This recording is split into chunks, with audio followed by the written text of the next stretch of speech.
Say a big amen.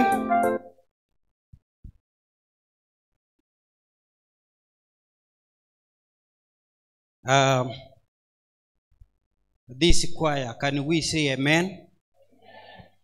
Na nimearifiwa kwamba kuna kelele hapa katikati hapo. Kuna kelele. Nilisema na nilitangaza tukiingia kwamba tunahitaji utulivu wa hali ya juu. Kwa hivyo tukiwa hapa tuchunge midomo. Lakini inaonekana tumehusunika. Harusi tunayo ama hatuna? Harusi tunayo ama hatuna? Thank you so much. Advance ministers for one item. Advance ministers for one item. I have not seen them stand. Oh, advance ministers. Good.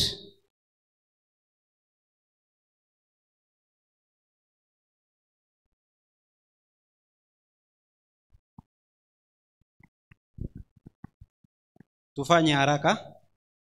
Tufanye haraka. Advance ministers ikitoka hivi. Nyangena Church Choir.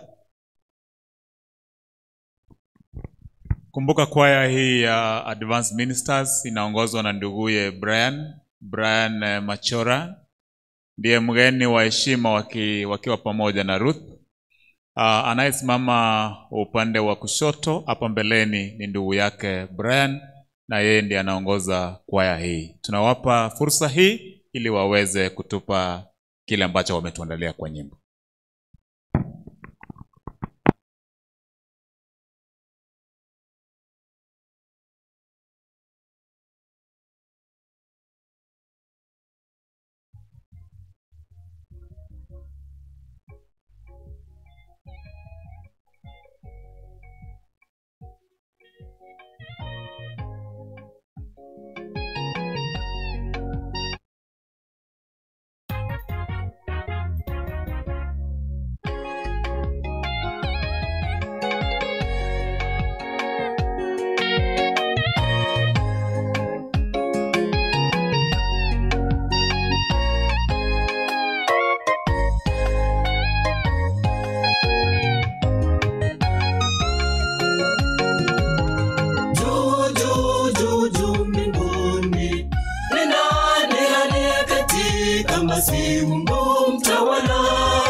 wanyamani kwa fahamu zake, ni Mungu mtawala.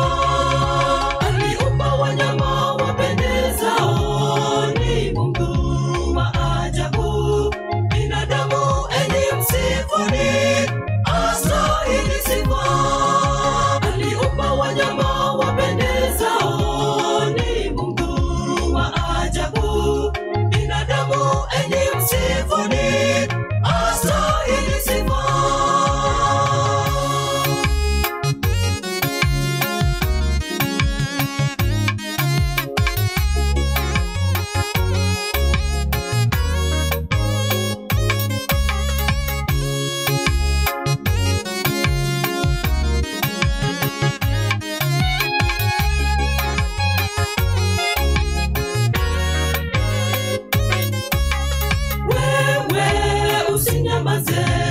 Imba sifa kwake Yehova, pasa sauti usikae kimya.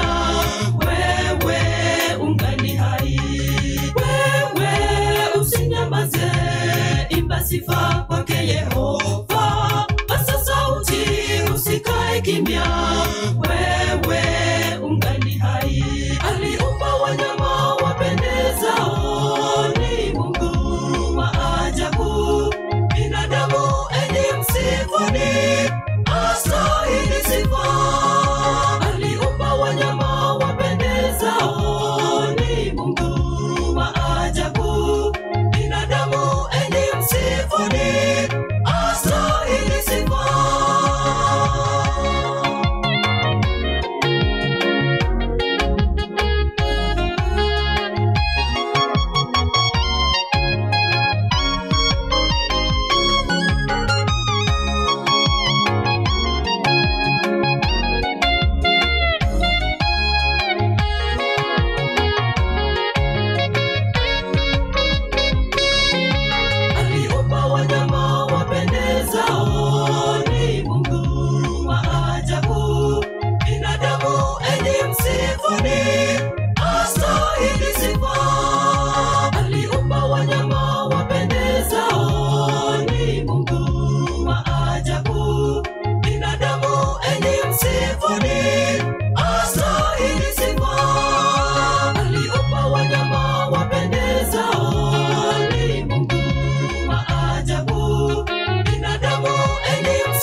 The Lord is good.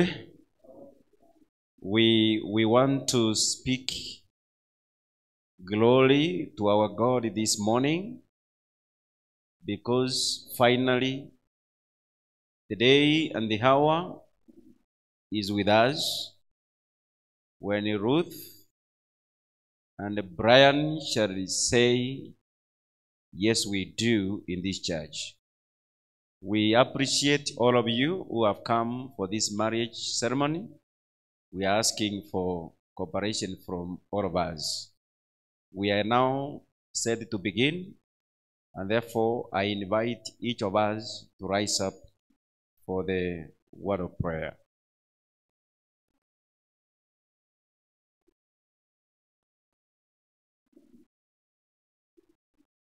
Sifu Mungu. Sifu Mungu wa neema, enyi viumbe wote,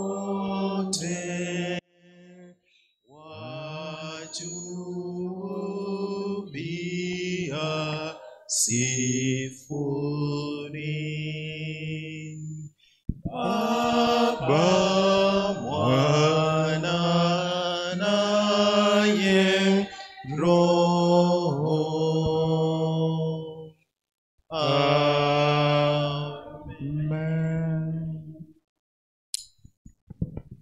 kind, loving Father in heaven, you have given us all that we needed for this day.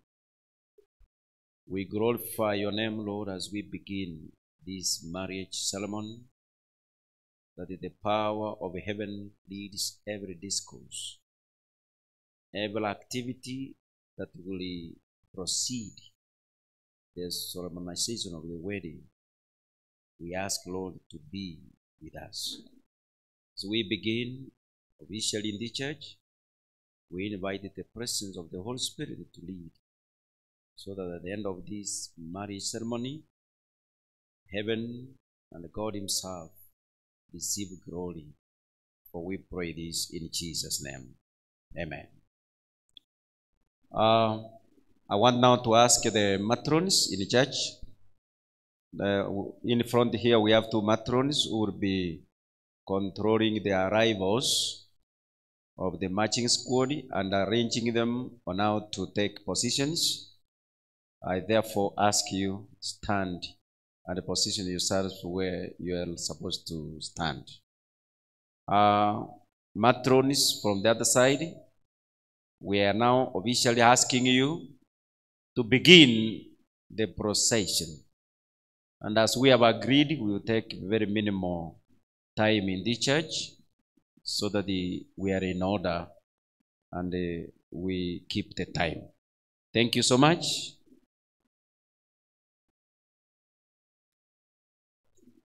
The pastor sit here. You can sit down.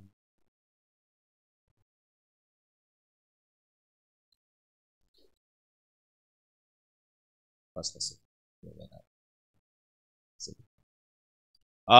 Tiga chake bono. Tiga chake. Master of ceremony, you can ask the one who was in charge of the tune, marching tune, to officially begin the procession. In a nutshell, we'll begin like this.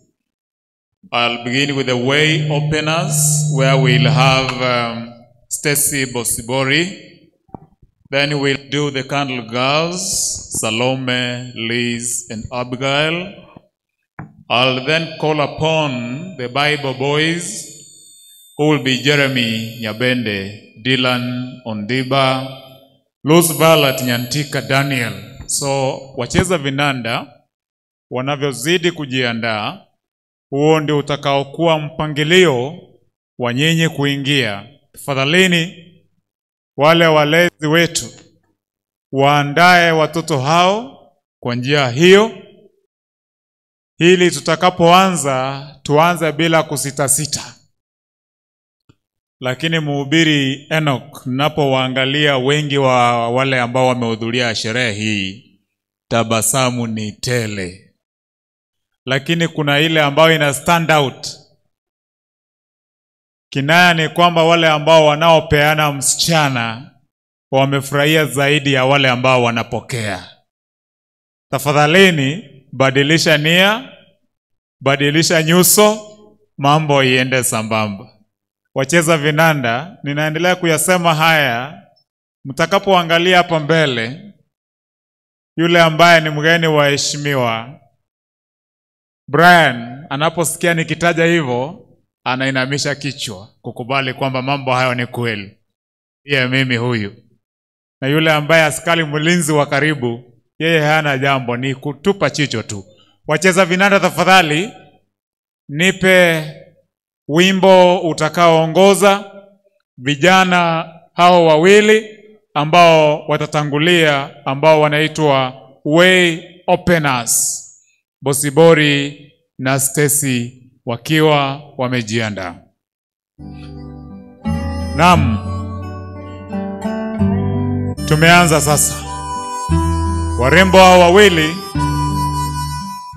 Stacy na Bosibori, ndio watakaofungua njia ili kufungua rasmi sherehe hii kwa mbwembe na anjamu zake.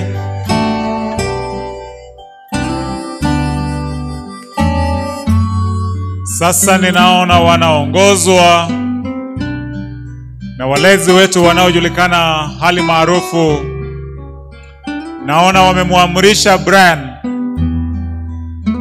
awe wima ili tayari kuukaua waride na kufunguliwa njia itakayomuongoza ama itakayotumika kumpokea mpenzie Ruth Amoita Kefa. Anavyofanya ama wanavyofanya marais, naona anawapa heko, kisha baadaye tabasamu kuonyesha kwamba kila mambo yapo shwari. Kumbuka sherehe hii ni ya kipekee. Hata anavyotembea kijana wetu ni wazi kwamba hana wasiwasi. Vijana hao wawili ni msichana Bosibori na Stacy ambao wametekeleza jukumu lao la kufungua njia. Sasa tuwapokee watatu vijana wetu, Salome, Liz na Abigail, wakija kuiwasha mishumaa. Tuwe tayari kwa macho na fikra zetu kuwapokea vijana hao watatu ambao ni Salome, Liz na Abigail. Nilivyotangulia kusema ni kwamba familia ya kutoka kwa kijana mvulana wataketi upande wa kushoto upande huu, na familia ya msichana ambaye ni Ruth Bosibori Kefa wataketi upande huu ambapo mheshimiwa wetu ameweza kuketi. Tafadhalini sasa tuwapishe hao vijana watatu ambao nimewataja, Salome, Liz na Abigail. Raha kama hii inapatikana kwa vijana walio weledi, waliozikinga hulika zao katika ujana wao wakasimama bora. Ndiposa leo hii tuna sherehe kati ya vijana hawa wetu wawili, Ruth Amoita Kefa na Brian Machora Nyanga. Wanaingia sasa Salome. Sijui kama Salome ndiye mrefu, sijui kama Liz ndiye mwembamba zaidi kwa wote, lakini watatu wao wanaingia ni kwa sababu ya kuiwasha mishumaa. Sababu ya kufanya shughuli hii ya kuiwasha mishumaa ni kuonyesha kwamba mwanga wa Bwana wa milele uwe nanyi, uwaongoze katika ndoa hii na katika familia hii. Sherehe hii imeweza kuhudhuriwa na watoto wetu, vijana wa kike na wa kiume, kina mama na wazee, kwa sababu ya upendo wa watoto wetu hao wawili. Wanaingia sasa Salome, Liz na Abigail. Shughuli yao itakuwa ni kuiwasha mishumaa, kuonyesha kwamba mwanga huu ama mwanga ambao utakaoonyeshwa kwenye sherehe hii uweze kuwaongoza vijana hawa wawili katika ndoa na familia yao. Teketeke za familia, changamoto katika maisha zifutiliwe mbali, nguvu za giza na mwanga wa mishumaa itakayowashwa. Kumbuka kwamba mhubiri atakayeunganisha ndoa hii siku hii ya leo si mwingine bali ni Pastor Enoch Aminga Ooga, ambaye kama kawaida yake, kama desturi yake, ni mlinzi wa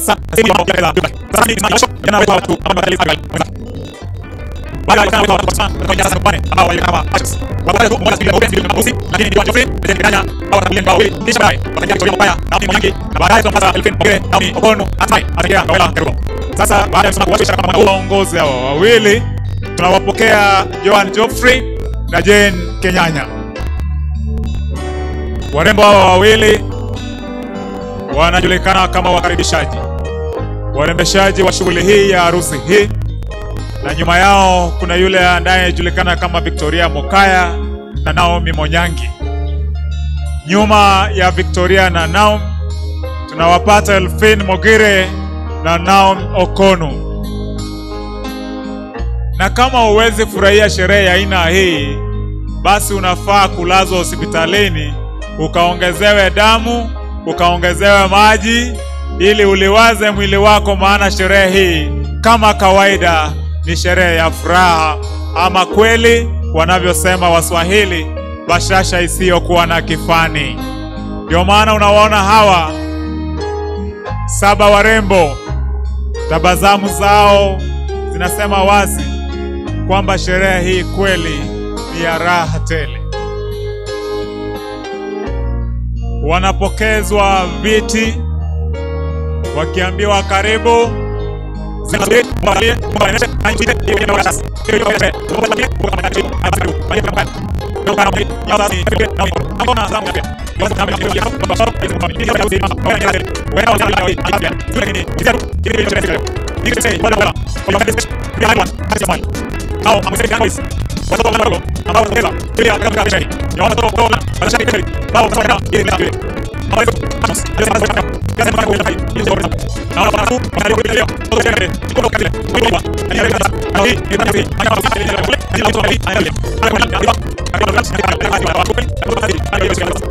Vijana hao wanaileta Biblia. Pastor wetu, officiating pastor, wajiandae na pastor mhubiri mwenza wake ili kupokea Biblia hii. Nimeona mhubiri Enoch akimnong'onezea mwenzake kwamba pokea Biblia hizo. Kwa utaratibu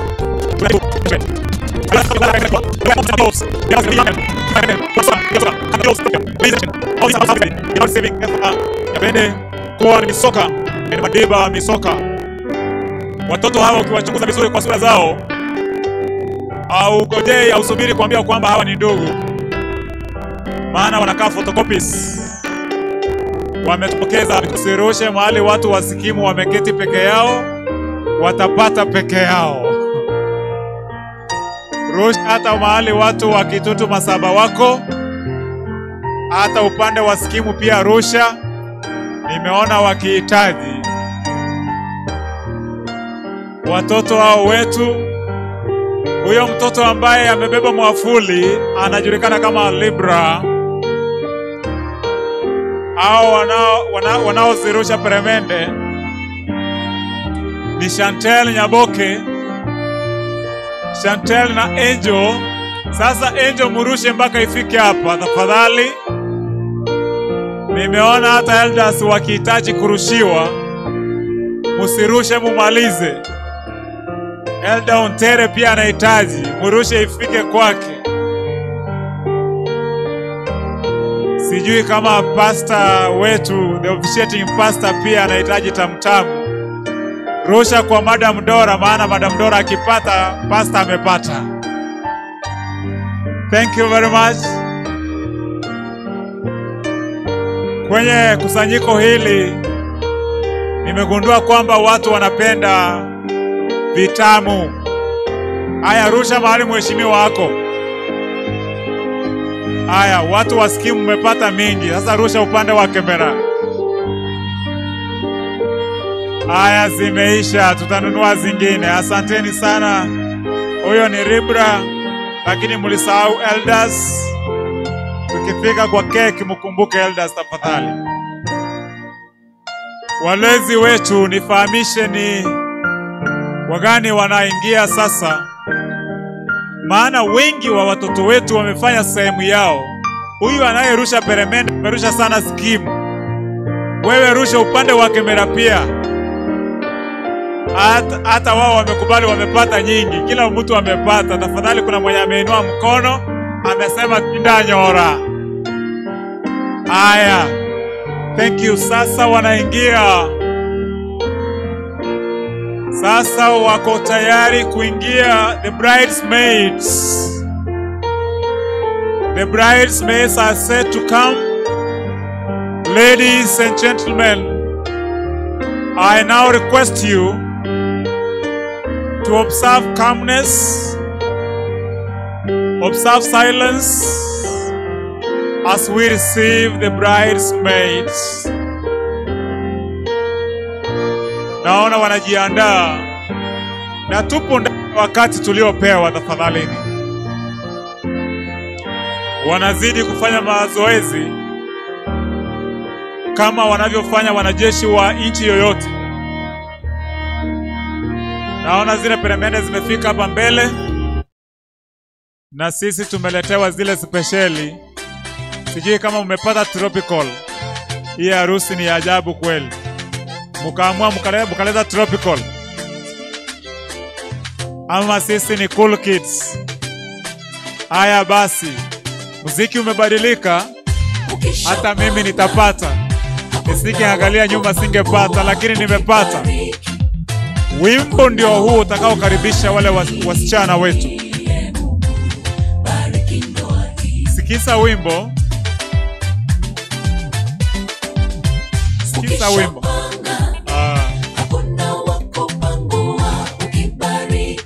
Mungu akishapanga hakuna wa kupangua jamani. Yale aliyoyapanga lazima yatimie. When the Lord says yes, no man can say no.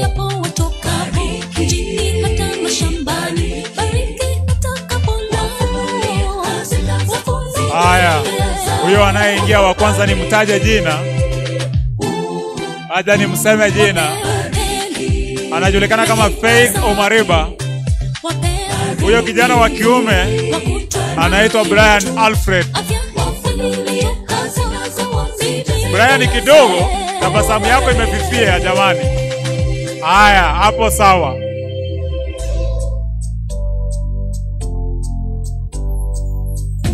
Sijui wanatusema nini.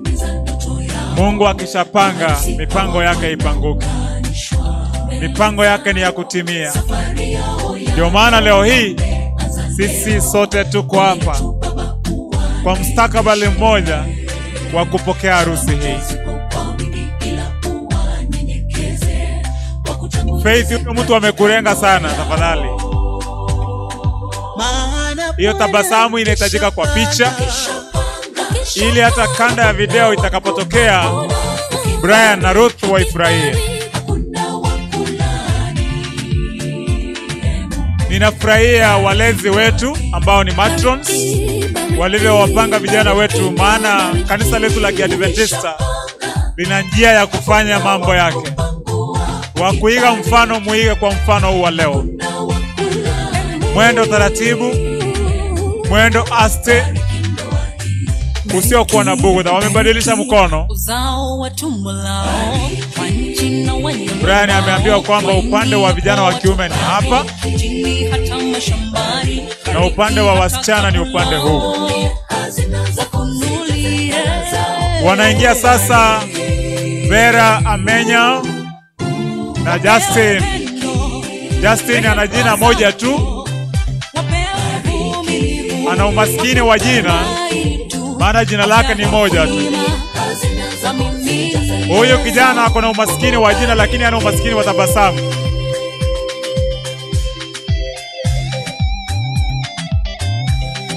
Haya,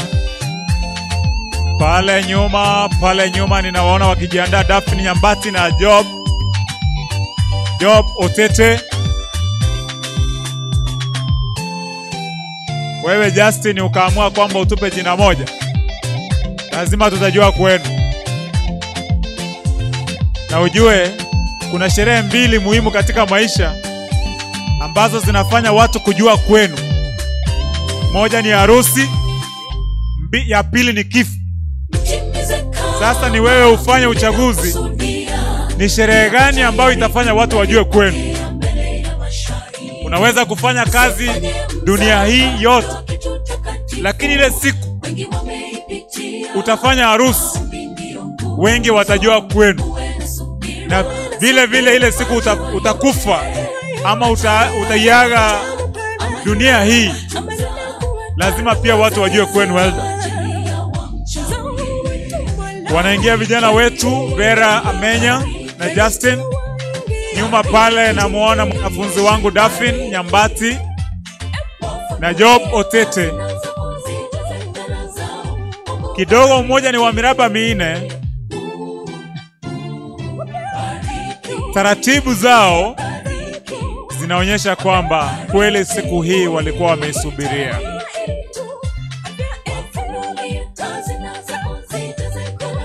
Sijui kwa nini kwa dakika nyingi, lakini ilivyo kawaida wazito ni wa kutembea polepole, wepesi ni wa kuenda haraka.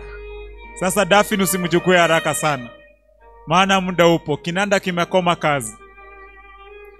Ladies and gentlemen, we are receiving our bridesmaid a combination of our young men and women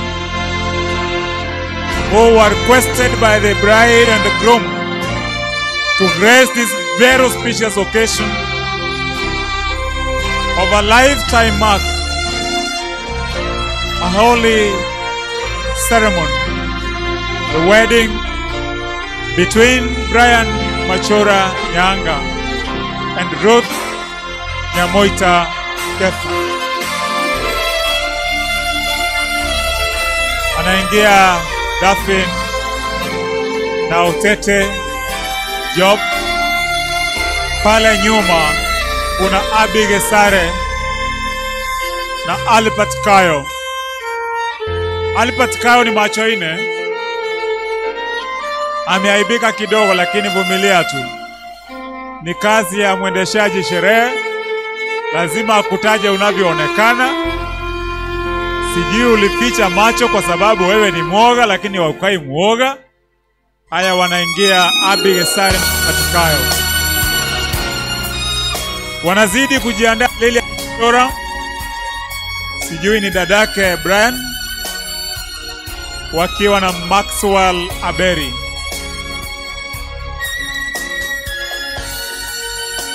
Wewe Machora Lilian,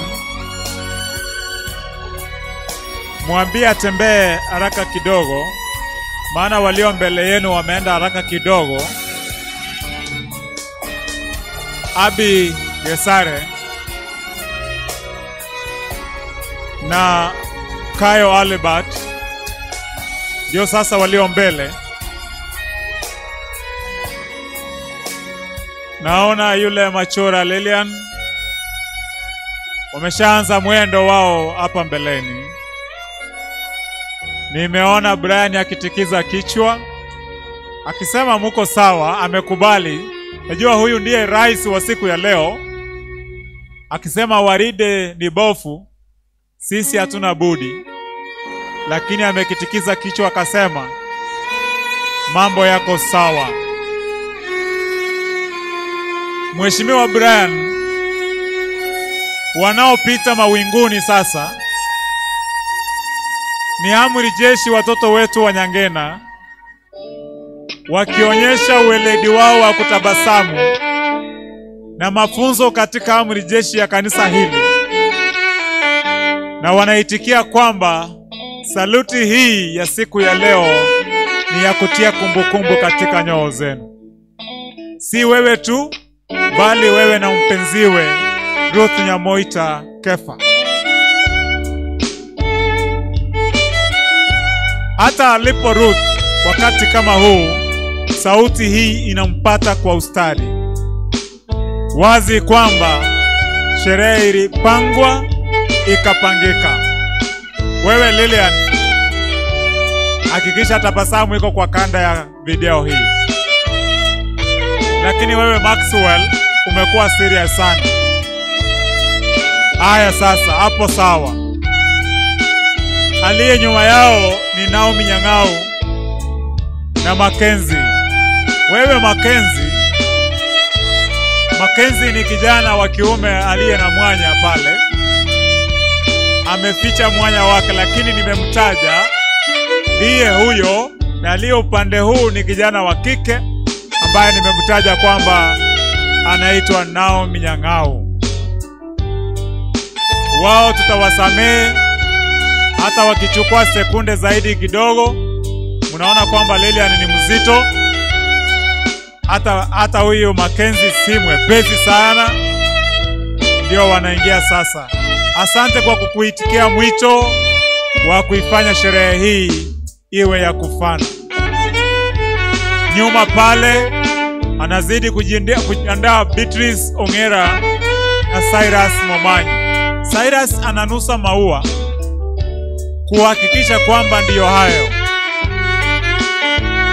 Najua wewe Cyrus unaanza sarakazi za kuyanusa maua, lakini Maxwell, Mackenzie na Naomi wameshakamilisha kazi waliopewa. Nimeona Mheshimiwa Brian akitikiza kichwa pia akisema kazi iko sawa. lakini askari wake rais wa siku ya leo naona tu ametulia. Angependa kuhakikisha kwamba shughuli haina bughudha ya aina yoyote. Wewe Cyrus, kumbuke kwamba wewe ni mrefu, usikanyage sana, hatua zako ziwe fupi kidogo kuliko zake ili usije ukamwacha nyuma. Huyo ni Cyrus Momanyi. Sako kwa bako na Beatrice Ongera. Beatrice, umekuwa serious sana kwa hii shughuli. Hata wewe nusa hayo maua ujue kama ndiyo hayo. Haya kweli ndiyo hayo. Ni kuhakikisha tu nyuma yao vijana wetu wawili kuna Christabel Bisonga na Josiah Mokaya. Wewe Josiah, maua yenu mlitupa. Wewe Josiah, kama maua ndio hayo, hakikisha kama ndio hayo kwa harufu yake. Asante, endelea. Shughuli iko sawa sasa. Nimeona Mackenzie, nimeona Cyrus ameshaitimiza shughuli hiyo. Sasa Josiah na Christabel Bisonga, wakati ni wenu. Kuna mmoja ambaye hatua zake zinazidi kufua dafu, niseme tu kwa kifupi, kwa muhtasari. Na nyuma yao kuna Rebecca Mbera na Maxwell the Blackest Man. Sasa huyo anaitwa the Blackest. Kweli ni mweusi. Kweli ni mweusi, lakini tabasamu anayo. Hata hapa kwenye ratiba wamesema ni the Blackest Man, lakini hawajasema ni the Blackest Man in which cadre, ni which nation, which country. But jua kwamba anaitwa Maxwell the Blackest Man. Sako kwa bako na Rebecca Mbera. Hapa mbele wanakamilisha shughuli yao Josiah Mokaya na Christabel Bisonga. Josiah amesema kweli haikuwa kazi rahisi. Tunavyozidi kuongeleshana vijana wetu, tuambie baada ya hapa ni wapi tena.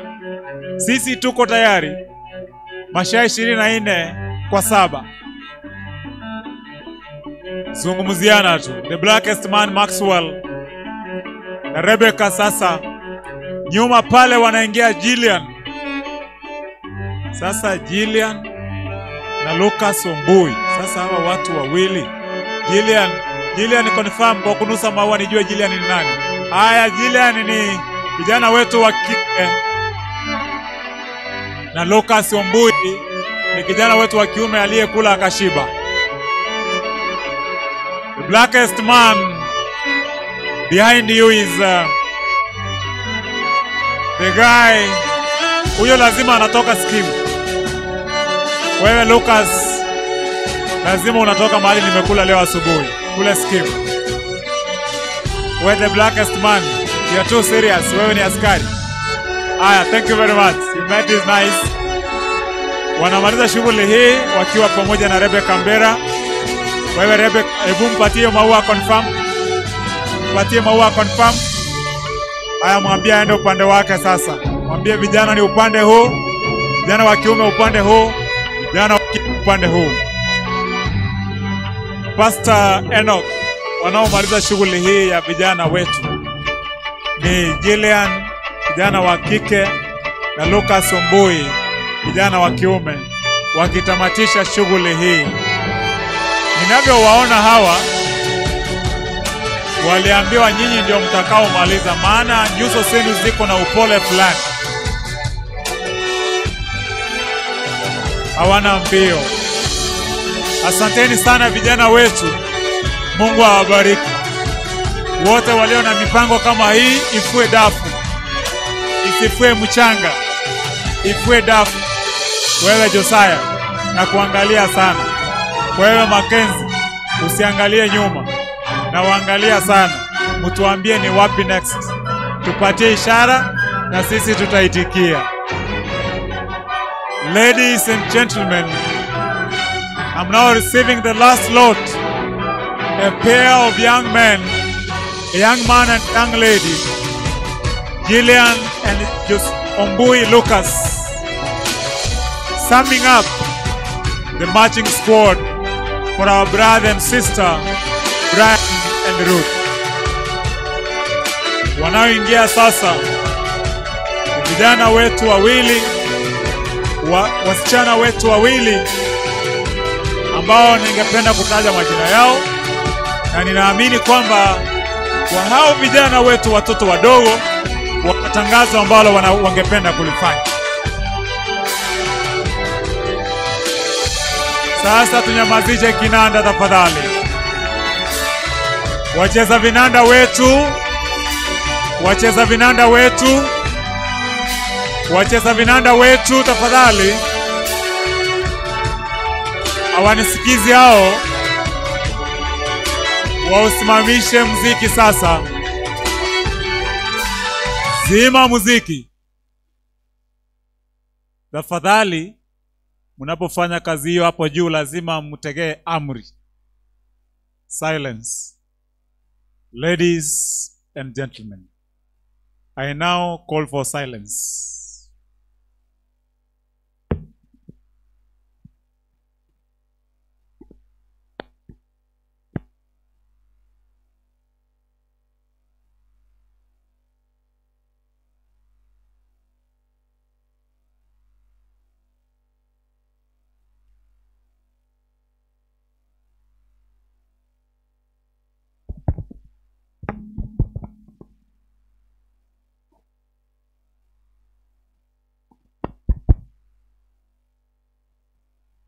Tangazo, tangazo.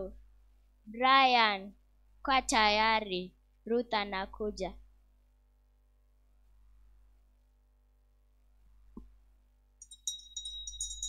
Tangazo, tangazo. Brian, kuja. Ruth anakuja.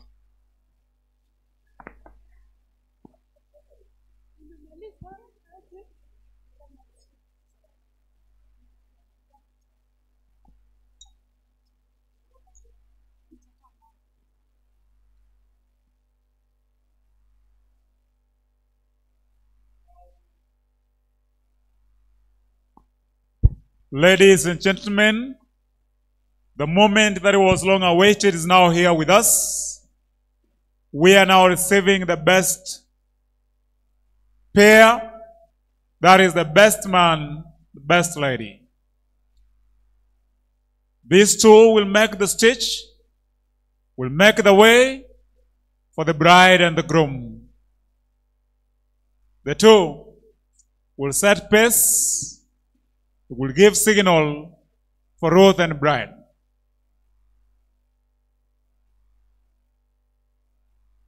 Best man has begun the journey from this side, best lady from the other side. The two have been very crucial. The union that is about to take place, for they have been the great advisors to the two. Once they meet, they will be able to usher in the long-awaited guests of honor. Douglas Ochora and Lillian Ochora, the best couple for this wedding. They are about to say hi. The smiles can tell it all that this is the long-awaited day. What a song for the two. The duo, Douglas Ochora na Lillian Ochora sasa washapatana na wamekumbatiana, ishara kwamba sherehe hii ipo. Na wasi mchukue sehemu zenu. I now seek you to take your position and observe your duties as the best couple.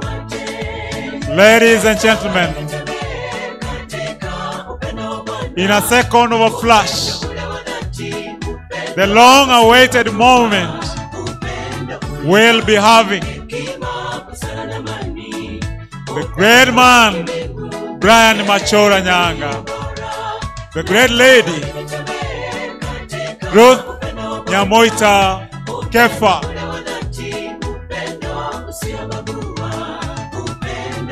summing up the entire occasion, and for purposes of the purity, the officiating pastor is here.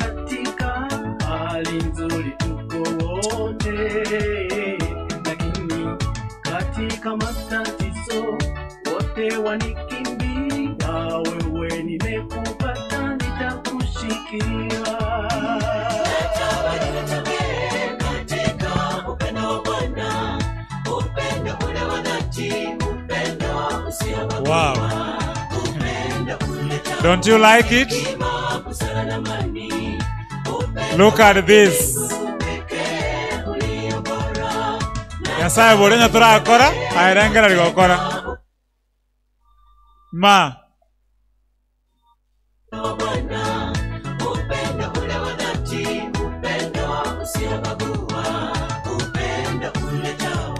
What a moment.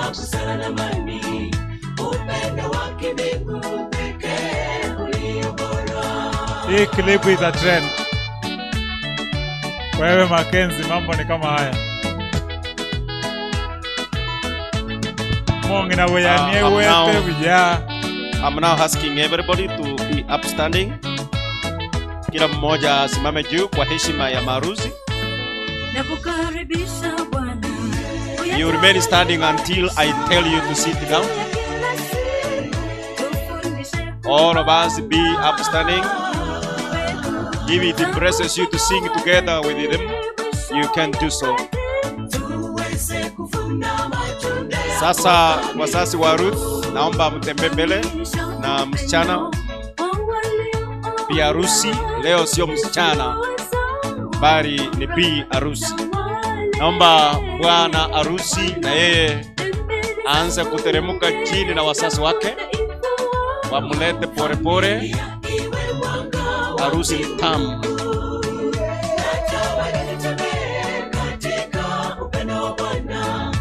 Sasa ndio hao wanatembea kwa utaratibu. Leo hii ni kukamilisha miradi ambayo imeanzishwa miaka mingi imepita. Hapa sasa wasasi wa bi harusi tembea mbele na bi harusi.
Thank you so much. Thank you.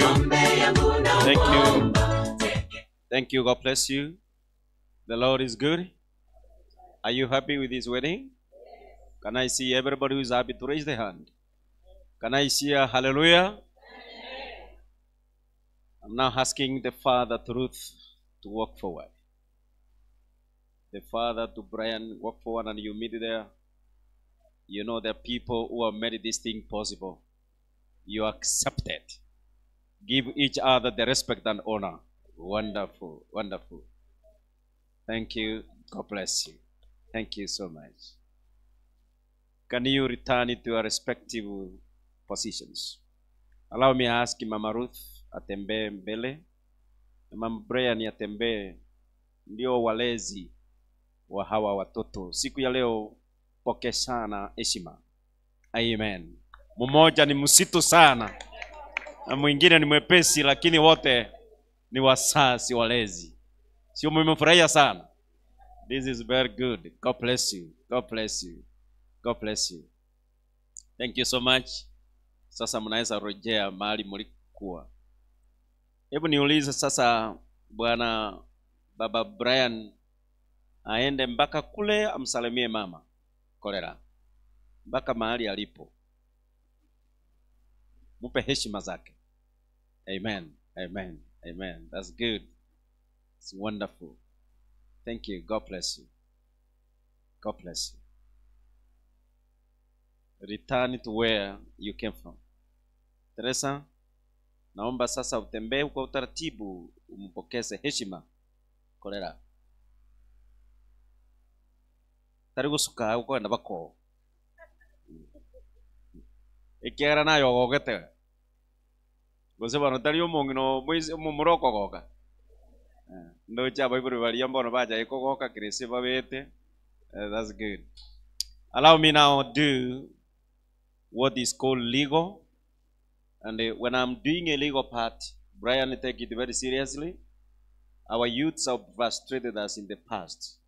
When we do legal things in the church, they go and begin doing illegal things by intending to divorce and separate and drop the marriage that was done in the church. You will be cast in the name of Jesus. We don't want you to stop living together with your wife forever. Marry seriously, marry with intention, marry for family. Don't marry for fun. Usema nomba mingoteva. Muna tura tuensi gane jeje dogora. So I'm doing legal part.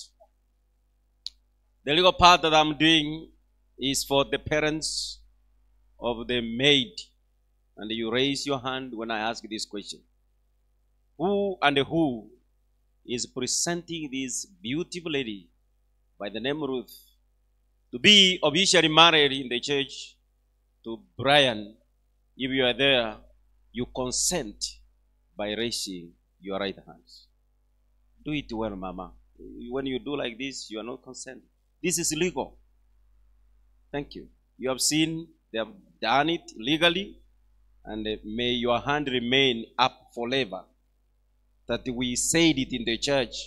We don't want again to reverse what we consented legally in the church. Msio kama wazazi ambao nimeunganiza harusi kitambo, wakaenda wakatoa msichana tena kwake, wakamficha pale Naivasha. Ndio namtafuta mpaka leo. Kama mmeinua mikono, mnasema sisi tulifanya nini? Tulikubali na Ruthu uliolewa in the church, in the presence of everybody. Ruth, your parents have surrendered you. Wameapa ya kwamba uende. I want to give you a second. If you so accept legally to go, you raise your hand. If you consider it otherwise, you leave your hand down. I will take Brian to the room and tell him, go and look elsewhere. Ruth has said no. Can you consent, Ruth? Thank you. Ruth has consented. Will you accept it to go with her as your dear wife? If you so wish to go, go and pick her from the hands of the parents. If you don't go, I will know there is no wedding. We are waiting for your actions.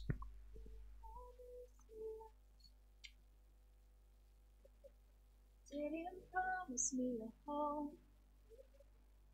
Told me we were pilgrims here, so we'd have to roam. You didn't promise. Once you take you first greet your father-in-law. Told me life was going to You change. first begin with your father-in-law. You promised me adventure. Can you give your You would father-in-law the keep me greetings? safe. Thank you. Greet him. Thank you. Do it honorably. God bless you. Respectively. So we set out Can you go together to your on mother-in-law this and do the same? uncharted road. Eyes and hearts wide open, watch our story unfold. And there's been times. I'm now asking your father-in-law in the honor that you gave him. Hello there. Enjoying Pick the the hand music of so Ruth, far? the right Did you hand know of that Ruth, your listening on Music you Verse presented it not to only supports our many Brian. artists, Just put the right hand. Mama msaidie. Mumpokeze officially in the church. And what you receive in the church, Brian, take care of it very well. And may God bless you in Jesus' name. Sasa usaji wa Ruth, wacha niwaambie kwa unyenyekevu. Wacha kwanza. Punguza muziki. Hebu niwasie ya kwamba kazi yenu ya ulezi wa Ruth imekamilika. Na kama imeisha, hamna kazi pale. Mtoke polepole mwetembe huku. Kazi yenu imeisha. Leo hii kazi yenu hamna. Nenda nyote, shikana mikono muende. Mpaka nyinyi nenda. Hata nyinyi nenda. Kazi yenu imeisha. Sasa kazi imepaki ni ya Brian na nani? Wasongeza gurudumu mbele lao. Sasa Brian, can you seek for your right position as the Bible says? She was taken from your left. That's the right position. Yes, that's the right position. You're right. You're right. Don't begin getting confusion from the onset. That's where you stay forever. I would even advise you otherwise. Sasa naomba kila mmoja aketi chini ndio tuone vile wanatembea.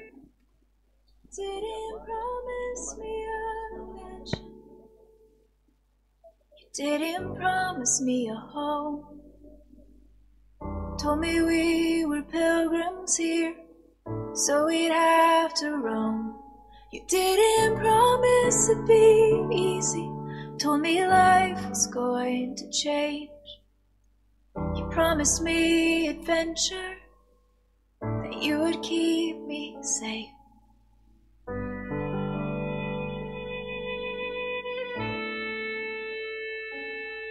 So we set out together on this uncharted road.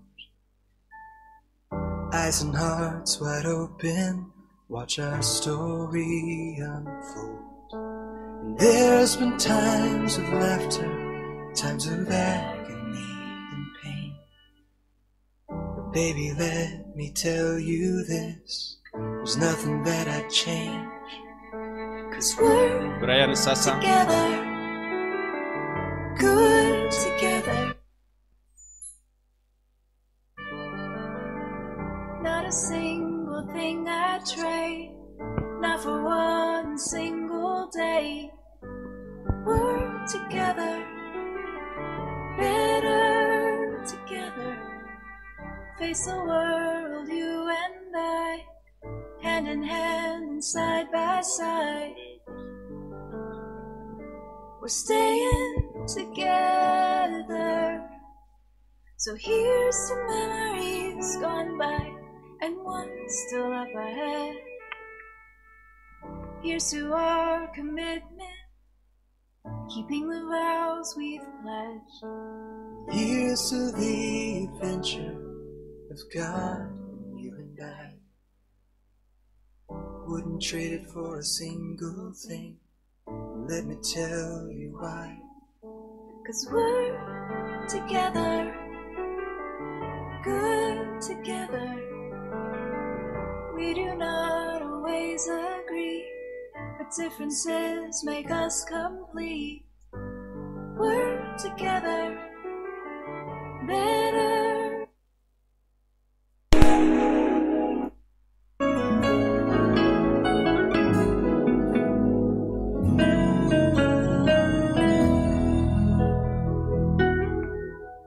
If home is really where the heart is, then home must be a place we all can share. And even with our differences, our hearts are much the same. Where love is, we come together there. Wherever there is laughter ringing,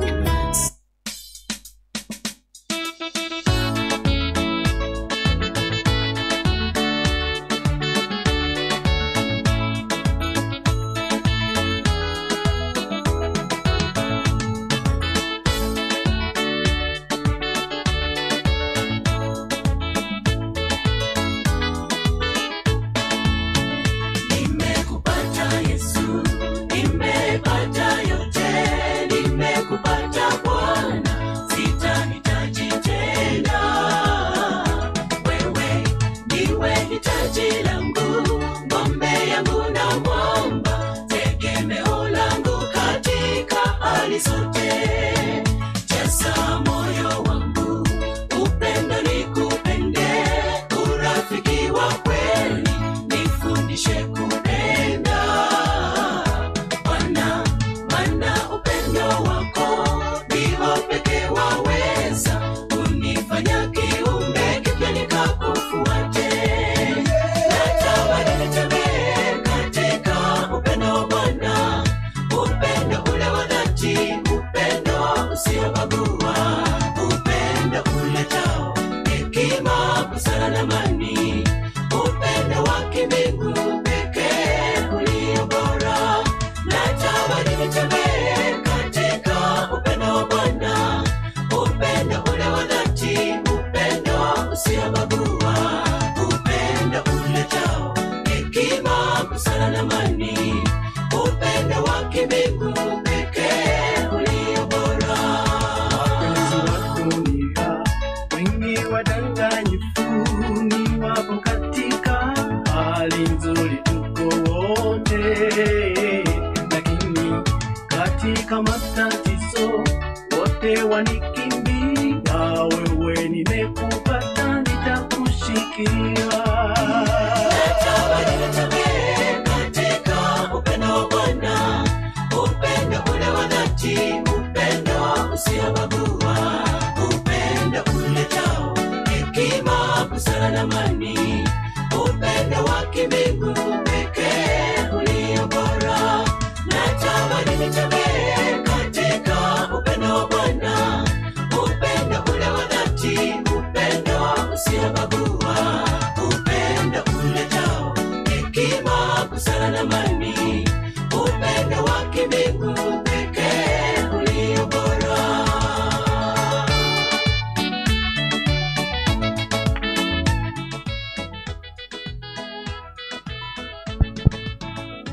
Tusimame sote na nyimbo 184.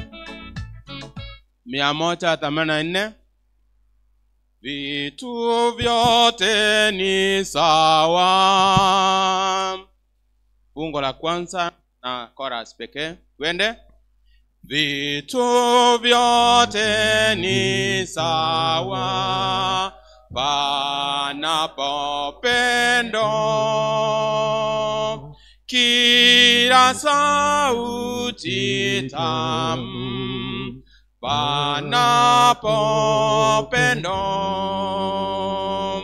pana amani pare na furaha nyumbani, siku zote salama panapo pendo,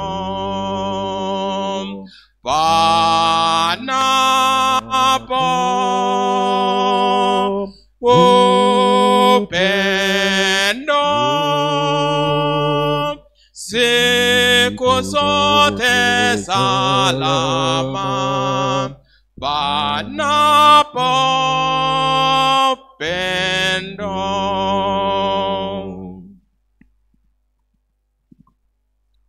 Hebu na tuombe. Baba wetu uishie milele, ni asante tena, ni shukrani kwa ajili ya siku ya leo. Asante maana umetupa usafiri mwema, umetusanya sisi wote kwa ajili ya harusi ya kipekee katika siku ya leo. Yule ambaye ataunganisha Pastor Henok Kuoga, tunamkabidhi mikononi mwako, uwe pamoja naye, umuongoze katika kila jambo. Na hao ambao wanaunganishwa katika siku ya leo, Baba, tunawalete mbele zako, wahudumie, utembee pamoja nao, uwasaidie katika maisha haya ya ndoa. Na wote ambao tumekusanyika kwa ajili ya ndoa hii, Baba, tunaomba nasi uweze kutusaidia na utufanye upya katika familia zetu, ili tuweze kuenenda kulingana na mapenzi yako. Tuongoze tunapoanza hadi mwisho, ni katika jina la Yesu tumeomba na kuamini. Amen.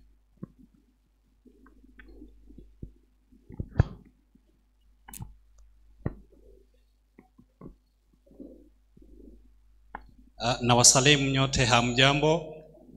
Bwana asifiwe. Niruhusu kwa niaba ya district pastor ambaye angekuwa pamoja nasi lakini ametoka, niwaletee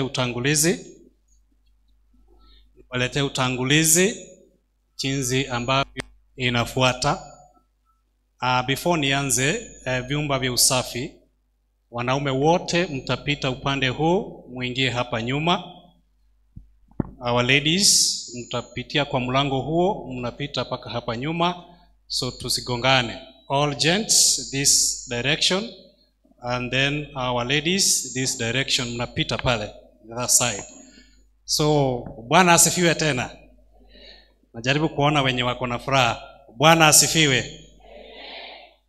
I'm trying to look wale ambao wako na furaha. Bwana asifiwe Victory.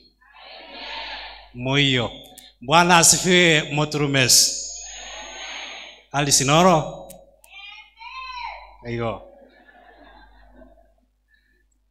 Nashukuru. Niruhusu kwa muda huu, Wananyangina wako wapi? Kwa ishara ya mkono wakaribishe wageni. Wageni jisikie miguuni pa Yesu. Hapa ndio Nyangena, mmekaribishwa kwa kanisa hili. Niruhusu niweze kuwakaribisha wale wote ambao wametoka Kemera Victory SDA Church. Wako wapi? Kwa ishara ya mkono ndio hao. Mnawaambiaje? Karibu sana. Elder moja kutoka Victory SDA Church ako wapi? Yuko pale, atusalimie. Pia anajua kwamba kuna community. Kuna wale ambao sio wa Victory SDA lakini wa community wako. Kwa ishara ya mkono tuwakaribishe pia. Basi na kuna yule mmoja pale, tusalimie hivi. Oh, nimeambiwa kuna Ikonge. Fine. There is another church inaitwa Ikonge SDA Church. Wako wapi? Very good. Elder from Ikonge. Mokua, nimeambiwa Zakari.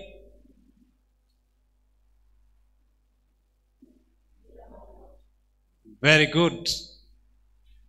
Sasa nirudi kwa upande huu, japo kwamba wako na machozi lakini tukubali tu, hata Nyangena sisi pia tuko na machozi lakini sio sana. Bwana asifiwe. Wamenikataza sisi tuna sababu, lakini Moturumesi. Nirudi kwa kanisa la Moturumesi. Nione kwa ishara ya nashukuru. Wapi kiongozi Elder ambaye atatusalimia kwa niaba ya kanisa hilo? Naomba wale watu ambao wametoka Riang'ombe district wasee msimame. Nimeona wako wengi pale. Kwa niaba ya wote, mzee Isaac.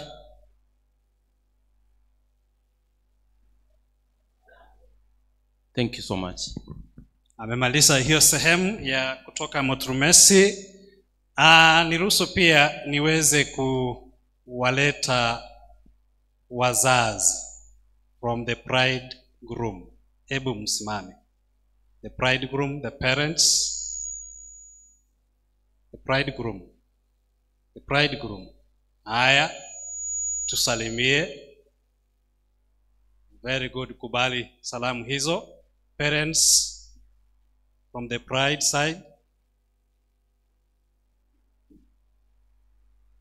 Nashukuru sana. Niruhusu pia niweze kuwatambua our MCs ambao wako hapa mbele. Elder Geoffrey. Pokea salamu hizo. Mwingine yuko hapa. Hamjambo. Nashukuru. Niruhusu pia before niingie hapa mbele kwa niaba ya kanisa la Nyangena, mzee msaidizi tusalimie.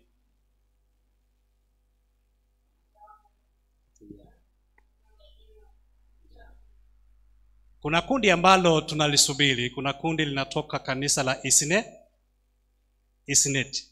Naambiwa kwamba hawajafika. Wakifika tutajua. Kwa hivyo tuwaombee, wako njiani. Wakifika tutawatambua waweze kutusalimia. Niweze kurudi hapa mbele, lakini wale fundi wa mitambo tafadhali tusalimie na nyinyi. Very good. Hapa mbele tuko na matrons ambao wako hapa, nanyi mtusalimie. Tunashukuru sana. Nirudi hapa mbele ambao tutashirikiana pamoja na wao katika mkono wangu hapa, ambaye ameleta wimbo ni elder kutoka kanisa la Muturumes. Anaitwa Abel Dukio. Pia tusalimie.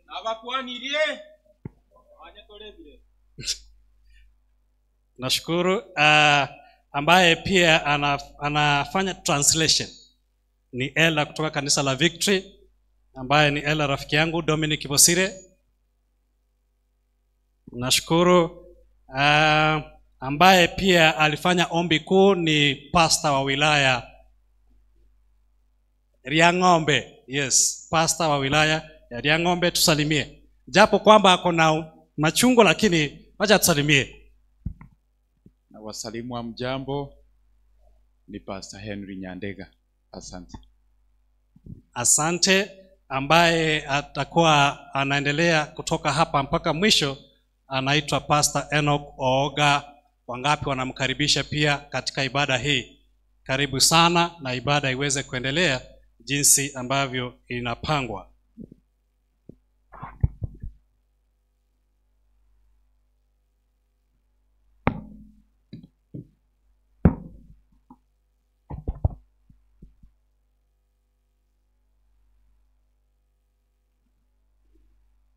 Brian and Ruth. Brian and Ruth. I chose for you a unique text for your wedding today. Na chorete kibungo kia bene asenyangia ino. I have never used it in any wedding ceremony. Na nyago getumeka nyangi ende yons. I had preserved it for your marriage. Na kigachete bena asenyangia. The reason why I was a pastor of Brian. How old were you when I was in the district? In the year 008. 2008. How old were you? Standard 7. It was in class 3-4. Class 5? 7. Brian was a very young boy when I was his pastor. I loved him. It even reminds me when he was joining college. I participated so much in his going to college. Today he's a grown up. Therefore, Brian, get it from my mouth that God has blessed you. He will not stop to bless you anymore. He is giving you a wife. And that's why when I was considering on your wedding, I settled on the book of Philippians chapter 2 verses 4. The Bible says, not looking for your own interests. Ruth, but each of you to the interests of others. Brian and Ruth, let me now contextualize the scripture into your marriage setting. When you listen to that verse and you bring it on the marriage context, te ase enyangi gabono. As you wed today, Buna moko nyomana rero ika. your wedding is shifting interests. Enyangi einoko chinchire birengeren. Brian, Brian. today Rero. and forever, Kare goika kare na kare. you will be having Ruth's interests in your heart. Igora tuare ebirengera bya Ruth asenkora ya. As well as Ruth will be having interests, your interests in her. Na enchire ye na Ruth nere atuare ebirengera byo asenkora ya ye bya. What does it imply? Ekenki gekoroki. When you enter into marriage, Ekerogo so asenyomo. you move from selflessness, from selfishness to selflessness. Brian, when you marry, you don't become selfish. You accommodate your spouse into your life. That is called hearted love. When you enter into a marriage from today, have a deeper love for your wife. Let your heart be enlarged from today to accommodate Ruth. Where each of you experience mutual honor.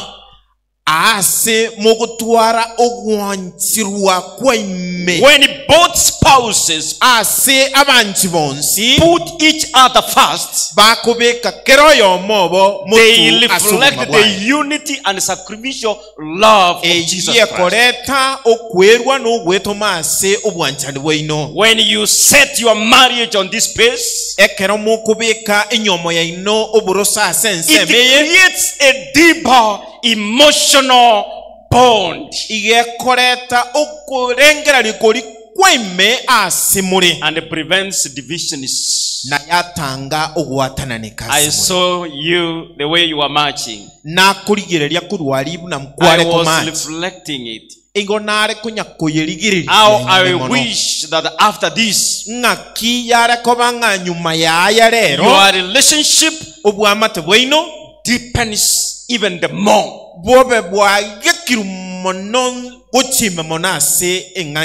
When you love Ruth, she becomes your darling. Can you stand up and tell Ruth from today, you're my darling? Use the word I've used. Go there. Go there.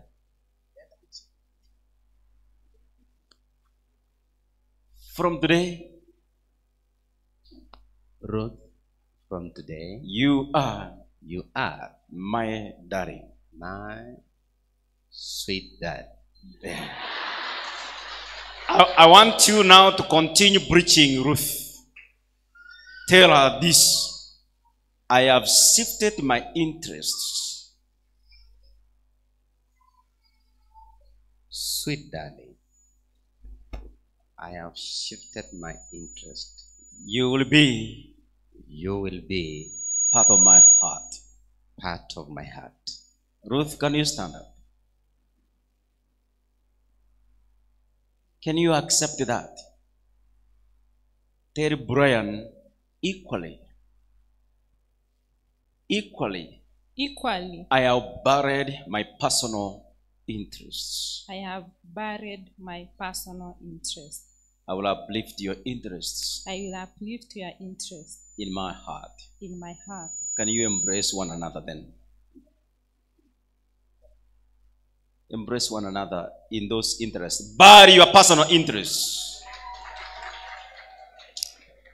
Therefore, Brian, I'm asking you, Father, carry this microphone. Walk to wherever ladies are seated in this church. Walk to where they're seated. Go there and stand amidst them. Tell them, I have shifted my interests. Tell them. From today, yes, I have shifted my interests. Warn them. I'm warning you, by yes. the way. My interest will be Ruth. My interest will be on my Ask seat. them, do you see her? You see my beautiful darling? She's beautiful than you are. She's amazing than you are. Amen. Amen. Welcome. My young ladies, can you tell Brian bye-bye, don't come back to us? We don't want you. Therefore, Brian and Ruth, as I finish, can you listen to this illustration? Brian, do you know a sugar cane? Have you ever seen a sugar cane? Eh? Have you ever seen a sugar cane? Yes, Pastor. Have you ever chewed a sugar cane? Yes, I have. Are you sure? Very sure. I'm not very sure whether you are sure. Ruth, do you know sugar cane?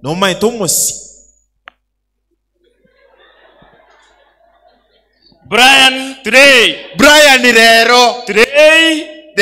I'm giving you a unique sugar cane.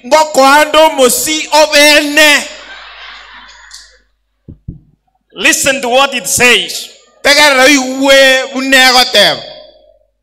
You can break it. You can crush it. You can squeeze it. Even pit it. Or grind it. Still you will get only sweetness. From today, break Ruth. Crush Ruth. Squeeze Ruth. Beat Ruth. Grind Ruth. Still the only substance is sweetness. Can you go close to your sweetness? Tell her from today, I've been given a mandate to squeeze you, and you shall give me sweetness.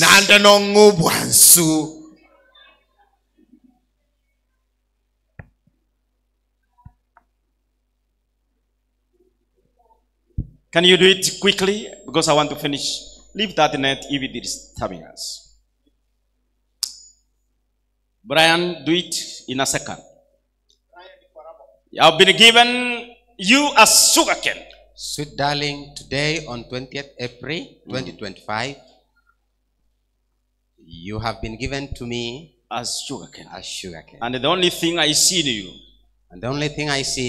is sweetness. Amen. Give Ruth the microphone. Equally, my darling, I have been given you as a special sugar cane. I have been given you as a special. The only thing I smell and see in you is sweetness. The only thing I smell in you is sweetness. Let us swim through the sweetness of marriage. Let us swim through the sweetness of marriage. And may the Lord bless them in Jesus' name. Amen. Amen. Amen.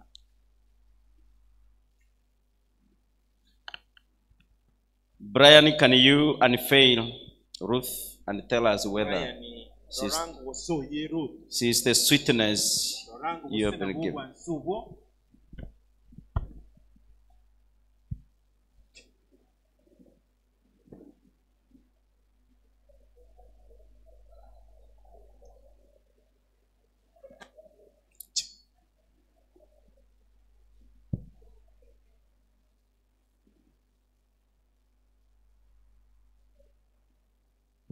Thank you. Thank you. You can do it.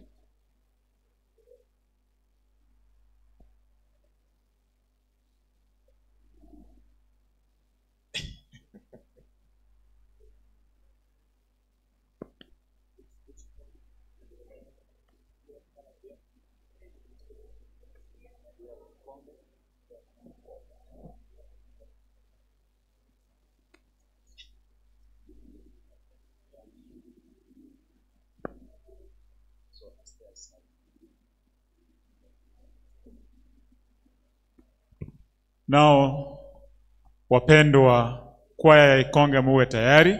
Bono ikwayere Ikonge mu nyagocha gocha. Then again we shall have victory. Kurwa unande ntonyore victory. But before victory we'll have Nyangena. Nyuma victory etaracha Nyangena nechi. Then we'll also have another one before we conclude. Ntonyore yende tutarachi. There was a youth choir that will also give a chance. Okay.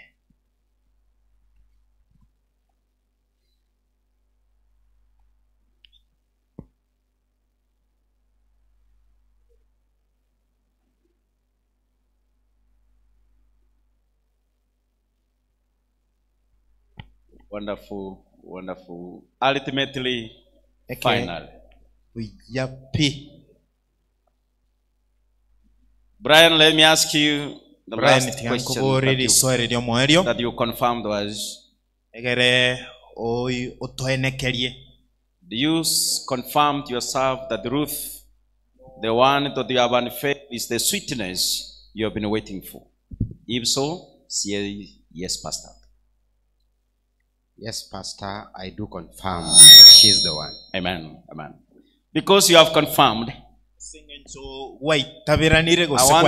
want to give each of you the part of my sermon to preach to one another for 5 seconds, for 5 minutes. I have done my first sermon for you. Now I want you to preach to one another. And once you finish, you make sure you laminate these copies of the sermons. You keep them in your bedrooms. How many bedrooms will you have in your house? You keep them in your bedroom. Master bedroom, so that every time, every day, you preach to one another. It is you to begin preaching truth. Then Ruth will preach to you after you've done your sermon. Can you do it? Prayer affirmation for marriage. Lord, help me to love my spouse as you have loved me, selflessly, humbly, and with a servant's heart. Teach me to look beyond my own needs and truly care for theirs. May I listen with compassion, give with joy, and serve without expectation. Let our marriage reflect your heart, a place where love is patient, kindness is constant, and sacrifice is beautiful. In every moment, help me to choose love that lifts the other higher. Amen. You ask to do the same. So, darling, please do the same. Couples daily prayer affirmation based on Philippians chapter 2 verse 4. God, thank you for the gift of each other. Today, we choose to love selflessly and serve with joy. Help us to see each other's needs clearly and respond with compassion and grace. Teach us to listen deeply, speak kindly, and put one another before ourselves. May our marriage reflect your heart. United in love, rich in mercy, and strong in humility. Let our love be a daily reminder of your love for us. Amen. May you live the prayers you have done in a form of a short sermon. And may your union become stronger every day. How many with me say that may the Lord bless them? Bari nga bawotaba nga tigenya saba seni. Can you look at those hands? Look at those hands. Look at those hands. Tegererya mu bokaye. Accept the blessings from these Antirana members. amaseni wa ikorwa You live humbly ba yakolera sobo kanyeku and you live well in your union. na mumenye bya ase. It's my prayer nogusaba kwane that they may live together bamenyamo forever in Jesus' name. oikakale na karase tere Yesu Kristo. Amen. Amen.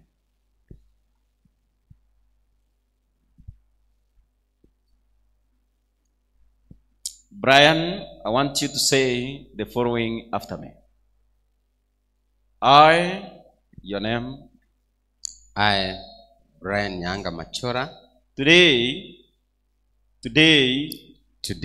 in the presence of God, and all these many witnesses, before the altar, I take you, Anem. I take you, Ruth Nyamoita Kefa, to be my legally wedded wife. I testify before you. And take a vow of love. That I shall love you. Cherish you. Protect you. Nurture you. As my dear wife. I promise you. That in wealth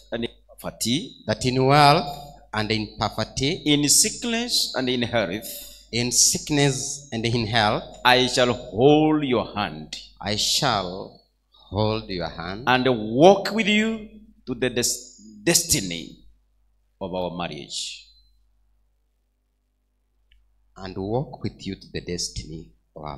I promise that I shall leave all other women. And live with you alone. In faithfulness of marriage. Oh Lord.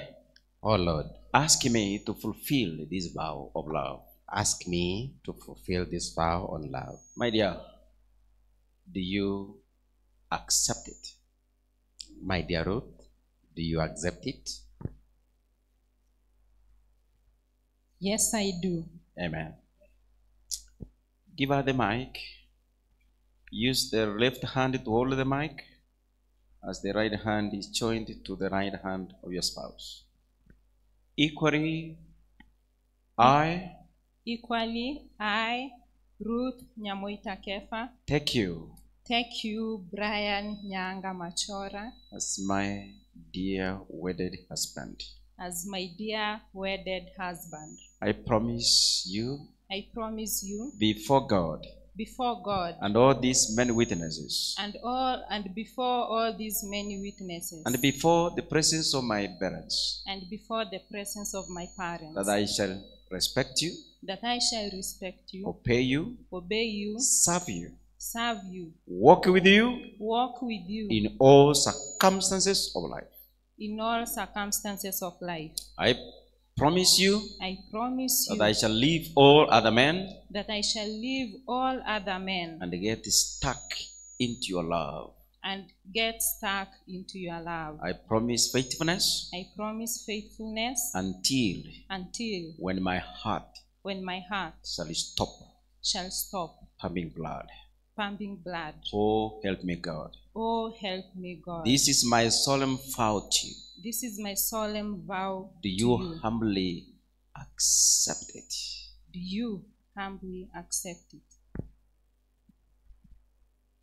Yes, I do that.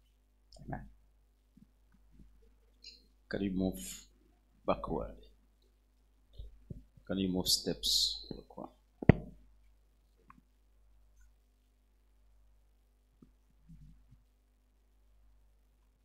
Still hold your right hands. Bring the two hands. I want to say you have listened to a deeper sermon. You have taken commitments in the name of vows. Vows are never jokes. It is legal and spiritual. Never should you allow the devil to come in between to destroy your marriage. Always submit yourselves into the word of God in prayer, and everything shall be possible. And because they have consented to live together as husband and wife, I now take my space of spiritual calling and a government license to lay my hand upon your two hands, to bond you into one body. The Bible says that whatever the Lord has joined together, let no man put asunder. Let this union be accorded its due respect forever. And if it is your prayers, may everybody say amen. Amen.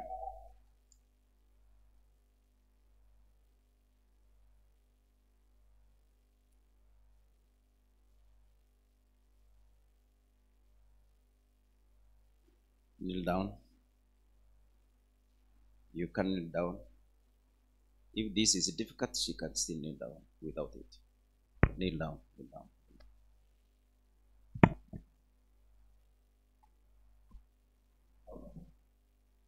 Can you join your hands together like this? Our loving Father in heaven, this is a unique union. We don't call it another union because it stands distinct. There's no single day Brother Brian and Sister Ruth have ever entered into such a union before. They have done it independently today in this church. It's your man servant, Pastor Enoch Oga, having led them through the spiritual word from the Bible, and having subjected them into acceptable vows which are legally and spiritually accepted in our church. I now, Lord, bind them by prayer and by laying on my hand on their joined hands. They have consented to live together as husband and wife.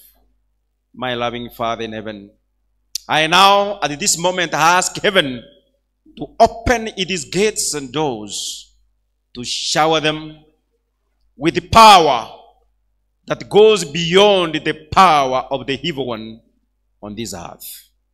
My loving Father, I ask, Lord, that you release the angels of heaven to come and uplift these two and make them become one powerful family.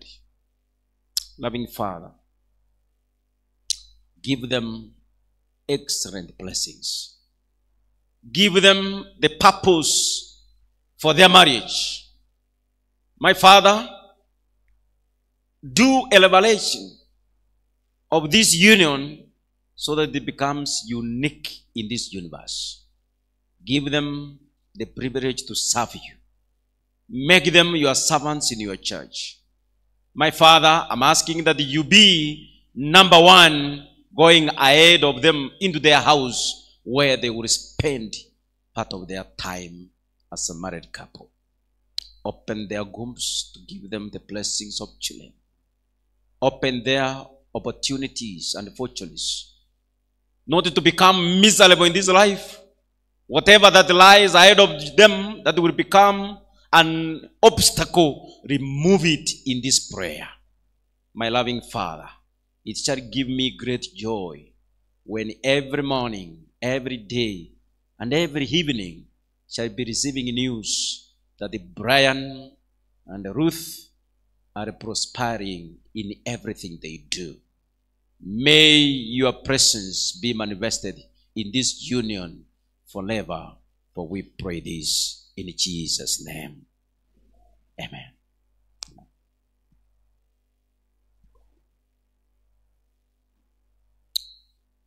Now, turn and face the church. Suka murigererie kanisa.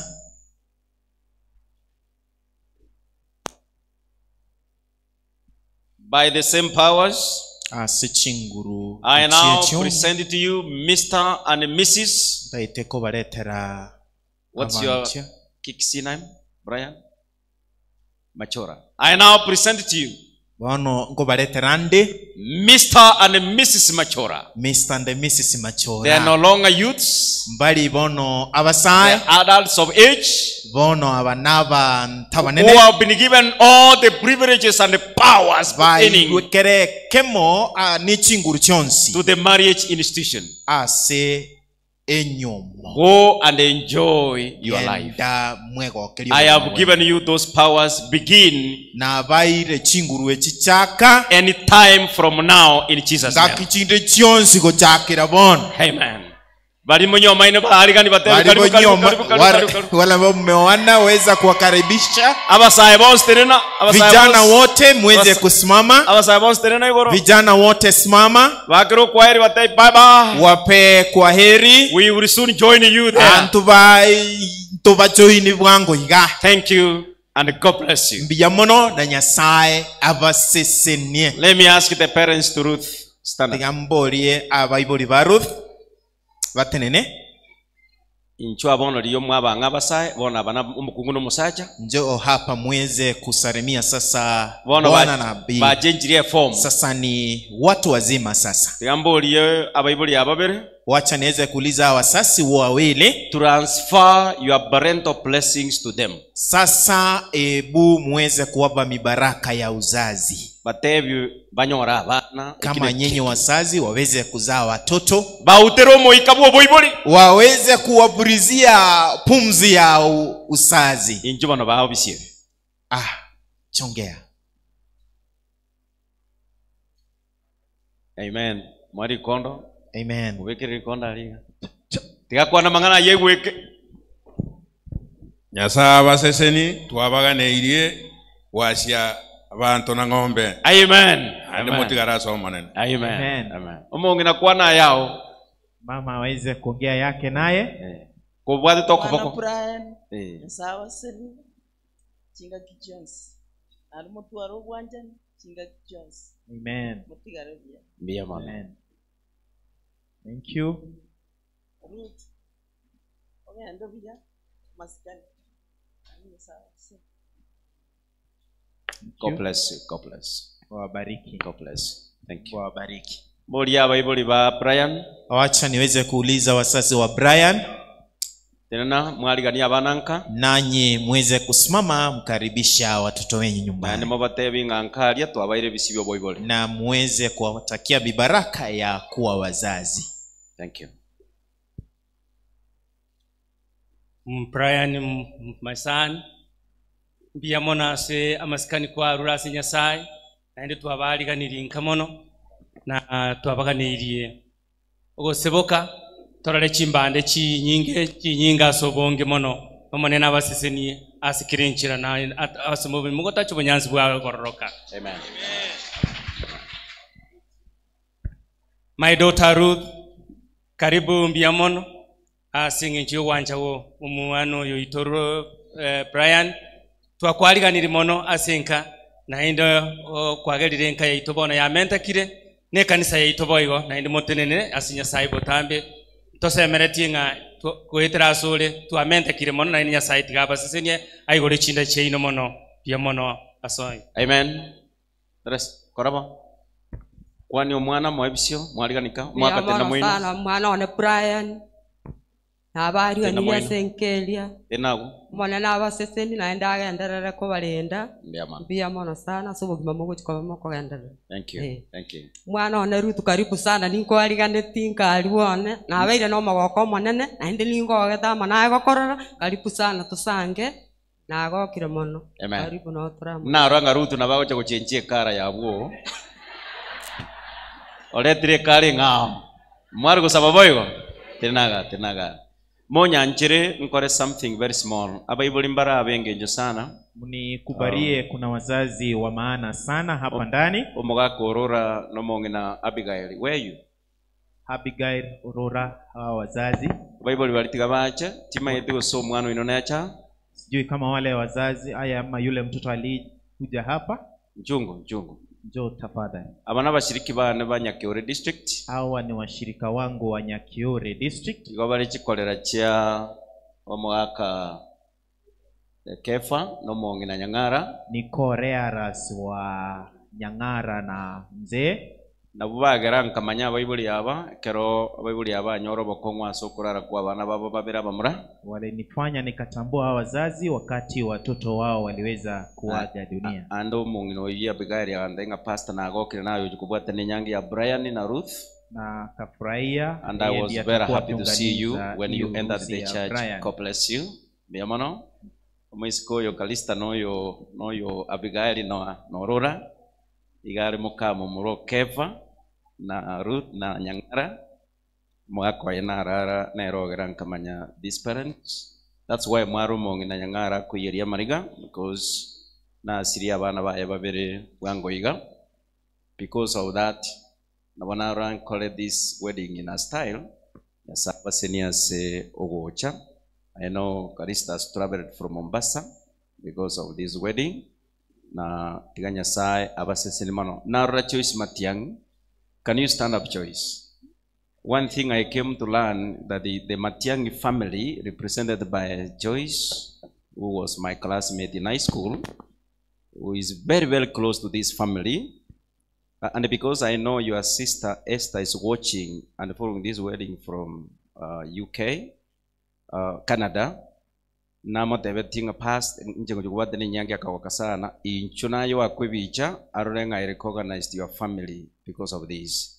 Esther has been sending me to you aso chakokole mibaba asimanya gukweru naba murabao patia sinjo naro mwisiko yo to asombe ne high school naranga igatenenete family ya Matiangi yonsi nabogocha okwanie abanyanyangi. I think when Esther looks at that, she will know that I've recognized this. Karista aliganingo Brian guna mokoyo bono as a family. Gano mokwani wakire kamati ukwairi ako space. That's very good. Thank you. God bless you. Thank you.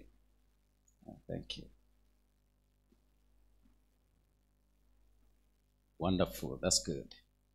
This sounds a very emotional wedding. If you don't know, because I know this, that's why I came to do it in a very special way. They are remembering the loss of a brother, and that's why let me do it grace-free. Thank you. Thank you so much. God bless. Can you assist, Ruth?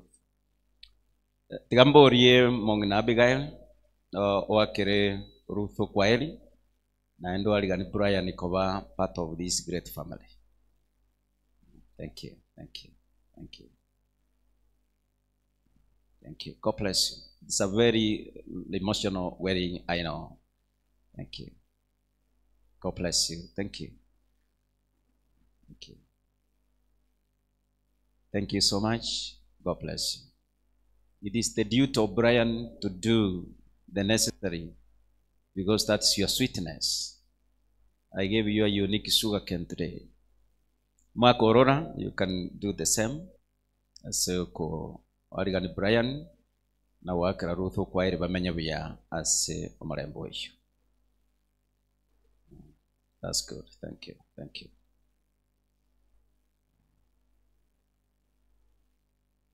Thank you. Somebody is being called here. Who is here? Oh, that's good. Gabanombo, this team, mutena na gumwa kwebi special, because I was asking amwa kwebi chaya, you know, you can position yourself. Ene tina boko esukima Abigail, na boko esukima mutene. Stand closer to Ruth. Stand closer to Ruth. Mwensi mubekera ini ngiega. Mwa kwe a very smart. Orora gendo ver kurmo inonsinyo. No ver kurmo inonsinyo. Mwa kwe ebi yamrei. Bari babere. Kalista, can you be next to Brian? With all its twists and turns, but I've discovered. Take that picture very nicely. It is very unique. And kindly talk to Esther that you have represented her in this wedding. With Jesus is as precious as the light. Found I come to love him better As I walk by faith. Can I ask matrons so that you give them a candle to light for them before they sign a marriage certificate? And as they are preparing to sign marriage certificate, And I'll pursue you with my whole heart. Your desires to fulfill. can you give them a candle before we invite abana ba Brian na abana ba Ruth? Abroba a special picture in memory of this great wedding. Through the tears, on this path you're leading me. Blessing You then parents you move closer mo batongalio musuma. Ikonge kanyako iregendo yo kubeka gotera ligoro kamuranje. Ikonge nyange na youth mobwatie. And when you come to sing, you stand on this side. Victory moba bagatatu. Then heaven target us nino mogoso kinyangi after nyange na bato ire ogotera.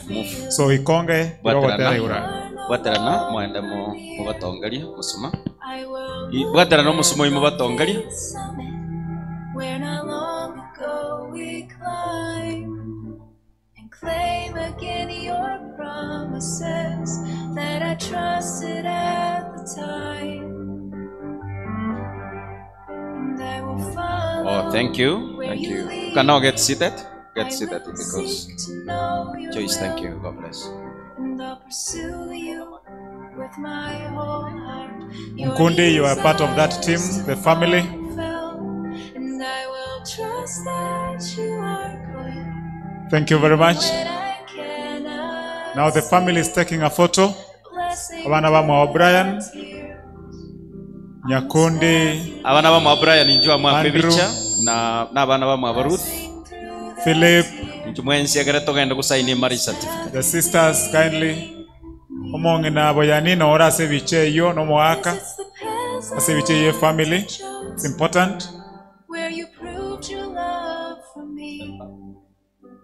The ones that were so painful. That is the last photo we are taking for now, so that we proceed. So we sign a certificate in a family of Brian. Abana Brian, the entire team is here. Tigabara, take a position kindly. It's a very important photo. Modiko ni abaya na bogo join us singing. This is the family where you belong. Thank you very much. Ebicheche to Kenya CNN. Thank you very much. Mongene Melda Sukabu ya abwe ebicheye kubwata bya Nyakundi na concentrate biche libosi alia. Asante sana. I may now ask you to go back to your seats kindly. We allow them to sign their certificate. Ikonge na igeni nga mwabekiro tera na ndemo ready kanyakwe banga moina. Pastor Enoch, now take this mic again. You lead us through the certificate signing session. This is a copy of the sermon that I presented. You give it to them, so they begin reading at home together with this. They laminated these things. They laminate, so that it becomes permanent reminder. Let me ask Brian, you walk there alone and you sign your marriage certificate. When the feelings Him alone. have run strong. Walk alone. Can you sign where your name appears against your name?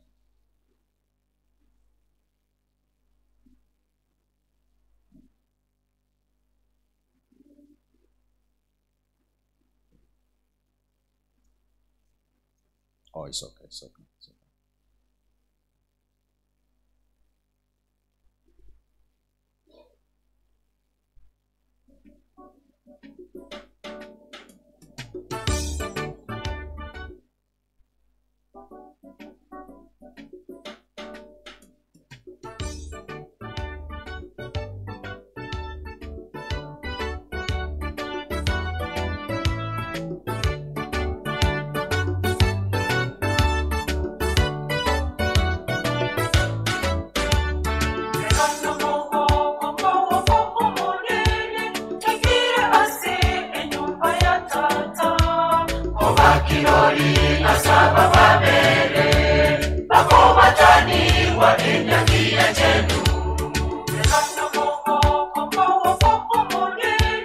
Take it,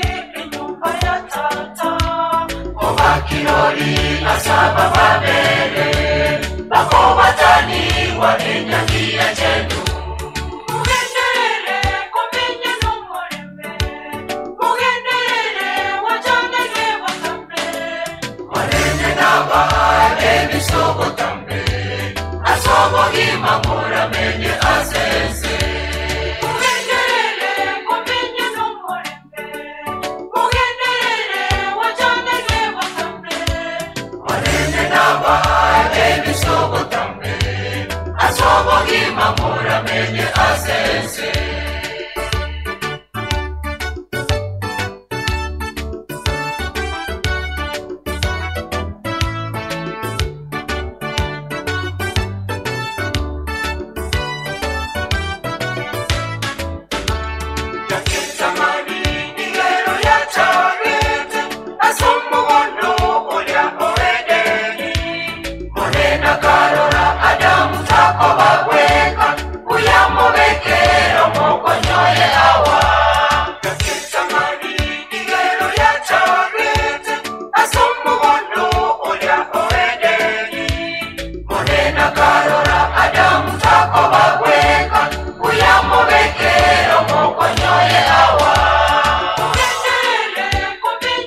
Nyangena youths mwanze kutembea.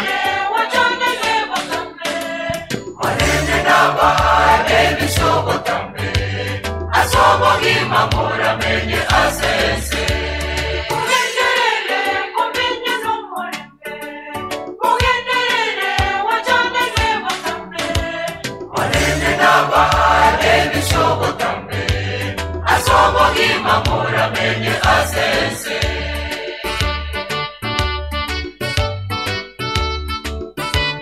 Nyangena youths mwanze kutembea. Ni siku ya furaha.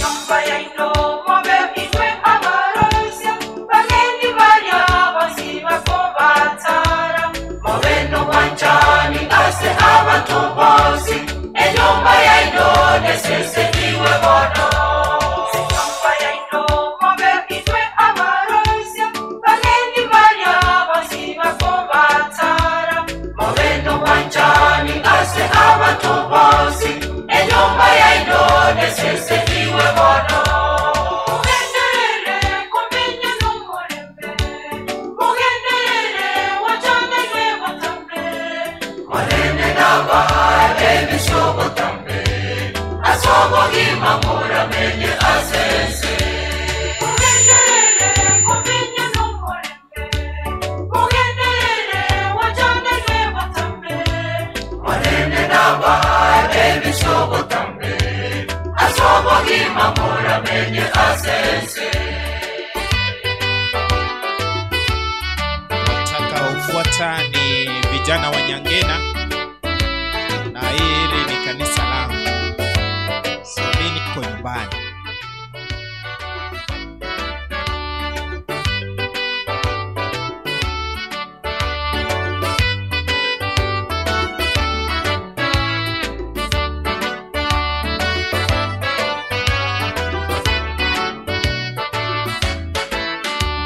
mugenderere komenya n'umurembe mugenderere wajanege watambe warene naba n'umurembe mugenderere wajanege watambe warene naba ebisogo tambe asobo imamura menye asese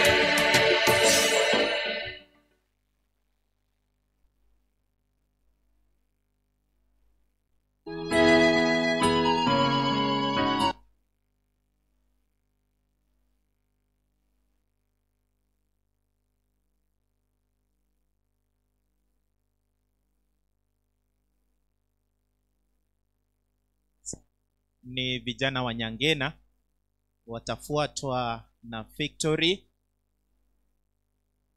Baadaye tutawapea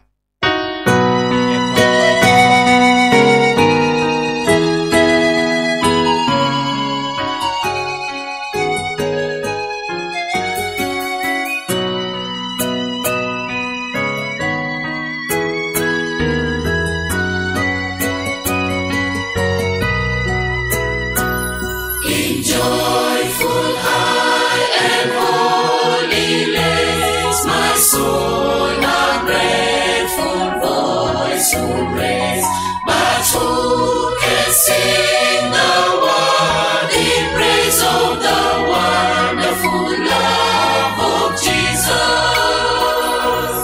Wonderful love, wonderful love, wonderful love of Jesus. Wonderful love, wonderful love, wonderful love of Jesus.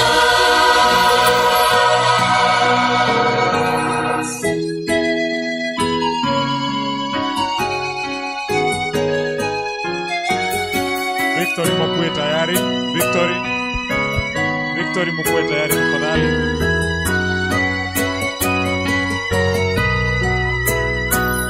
A joy by day, a peace by night. In storms are coming, darkness light. In pain, abandon, weakness, might is the wonderful love of Jesus. Wonderful love, wonderful love, wonderful love of Jesus. Wonderful love, wonderful love, wonderful love of Jesus.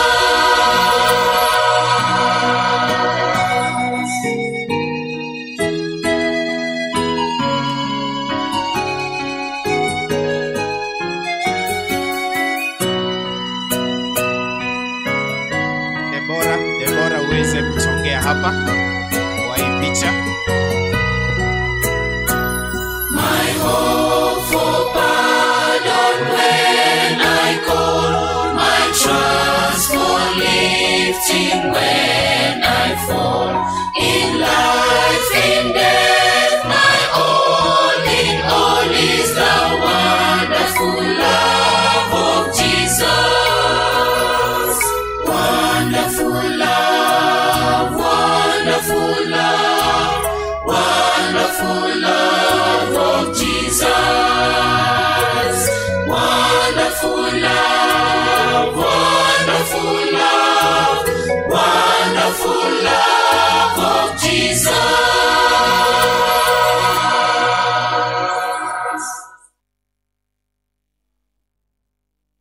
Amen. That is Nyangena youth. Now we are having Victory. Victory mko wapi? Victory tafadhali. Victory ndio hao wanaingia kutoka upande wangu Victory wa kulia. As Nancy come for a photo.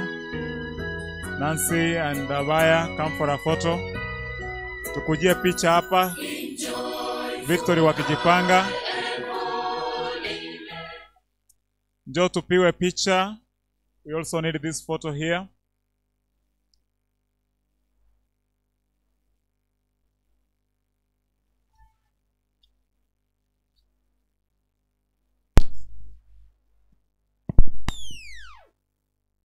KCD, gari aina ya KCD ambayo imeblock gari lingine tafadhali. Wewe hata wewe ukipaki ona mahali unaweka, songesha kidogo so that we do well.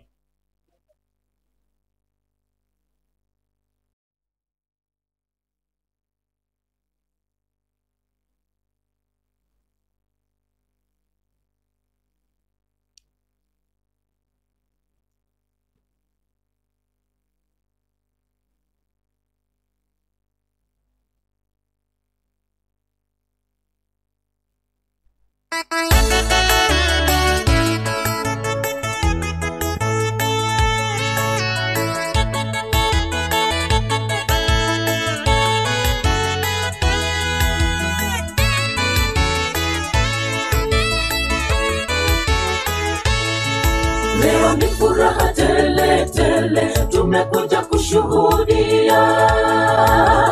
Wawili wameamua kufunga pingu za maisha yao. Sisi tunawaombea baraka katika familia yenu. Leo ni furaha tele tele, tumekuja kushuhudia. Wawili wameamua kufunga pingu za maisha yao. Sisi tunawaombea baraka katika familia yenu. Ndoa ni tamu sana panapo upendo, ukweli wajidhihirisha katika nyumba. Mpendane milele, watoto wenu wawe wa mibaraka. Ndoa ni tamu sana panapo upendo, ukweli wajidhihirisha katika nyumba. Mpendane milele, watoto wenu wawe wa mibaraka.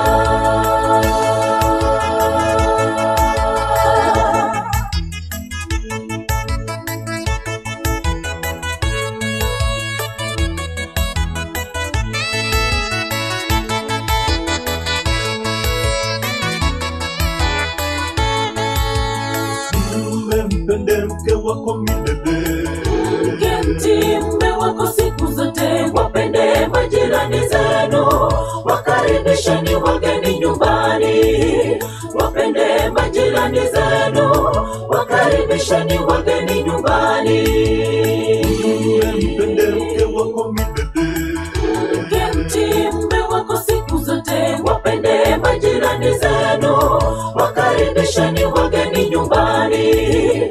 Wapende majirani zenu, wakaribisheni wageni nyumbani. Ndoa ni tamu sana panapo upendo, ukweli wajidhihirisha katika nyumba. Mpendane milele, watoto wenu wawe wa mibaraka. Ndoa ni tamu sana panapo upendo, ukweli wajidhihirisha katika nyumba. Mpendane milele, watoto wenu wawe wa mibaraka. Ndoa ni tamu sana panapo upendo, ukweli wajidhihirisha katika nyumba. Mpendane milele, watoto wenu wawe wa mibaraka. Ndoa ni tamu sana panapo upendo, ukweli wajidhihirisha katika nyumba. Mpendane milele, watoto wenu wawe wa mibaraka.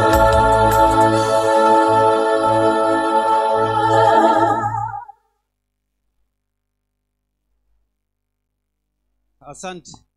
Just a minute. Asante sana kwa wimbo. Asante sana kwa wimbo. Ningependa kutangaza kwamba kuna gari KCD, mwenye gari KCD 263D aina ya X-Trail. Tafadhali umefungia daktari ambaye amepata emergency. Please, KCD 263D aina ya X-Trail, please go and save the situation. Kwaya ambayo inafuata ya mwisho, si ya mwisho lakini Nyangena Church Choir. Nyangena Church Choir wakikuja, tafadhalini uncles wote wa hawa ambao ni the newest couple in town, tafadhali njoo mpigwe picha. Nyangena wakiendelea kujiandaa. All uncles and aunties wa Ruth na Brian, msimame, wanahitaji hiyo picha. Tafadhali njoo. Uncles wapiga picha muwe tayari hapa tafadhali. They have requested that uncles wote na aunties njoo mpigwe picha na this family. Elder Nelson, this is where you belong. Yeah. Nyangena wakiendelea kujiandaa. Hii picha, wapiga picha, yule main hired photo person, tafadhali uchukue hiyo picha. Tuchukue picha kwanza ndio tuwasalimie. Itakuwa afadhali hivyo. Wanataka ikuwe kubwa. Aunties and uncles. Nyangena, nyinyi endelea kujiandaa, mtubariki na wimbo. Tuko sawa? Uncles tafadhali mspread, wanataka kubwa. Okay, sasa kwa sababu tumekuwa wengi, wacha nifanya hivi. Wale wa kamera, side ya kamera wabaki, wale wengine songa upande huu wangu hapa. Wacha niwasaidie. Wale wa skimu wote songa pande hii, wa kamera kwanza watoke stage. Nimeona watu wa skimu walikuja mabasi yote. Picha kwanza, salamu baadaye. Tafadhali msitoke. Best couple, you are part of that team mpaka mwisho. Wale waskimu wasonge pande yangu, wa kamera wapiwe kwanza. Thank you very much. Brian, is that what you wanted? Brian, is that okay? Thank you very much. Uncles from the side of camera and aunties. Mongina Eunice nchuga.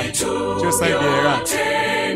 Mongina Eunice tena kuro side yega. Ibi chinta kete kubwate gaga. Mwaka Nelson mubwati gabo. Igo.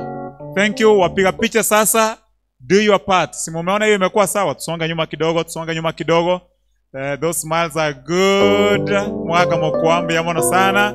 Igongo nyakoba kwa ndagara mo smile biche yo mongina limelda ligaralie bicha ko chialia. Thank you very much. Ine team ya camera. Uncles and aunties, kindly now go back and sit. Salamu tutapeana reception. Thank you very much. Sasa watu wa scheme, haki nyinyi ni wengi, lakini chomoka tu, wengine waenda ile side ingine. Uncles and aunties from scheme, kina mama waenda pande ile ingine, waongeze hao burabu kidogo, abagaka ndo china bamwamu wake. Thank you. Igo, salamu baadaye, nitaka tekora abagaidi bicheye, nyangena mwabe kidogo tera. Hawa wakitoka munaimba kwanza. Asante. Wapiga picha tafadhali. Wapiga picha. Take this one. It is so special. Especially for Ruth, by the way. Ruth wa namna gani? Igo muswadi. Igo. Ye mwani bicheye. Mwani bicheye kabisa. Ye. The blackest man in Africa. Maxwell. Is that the right name? Nakumbuka sana. Mwezi ni confused. Thank you very much. Wanapotoka hivyo tutapata wimbo. Thank you aunties and uncles. Nyinyi ndio tunaiga kuishi katika haya maisha, lazima tuwatambue.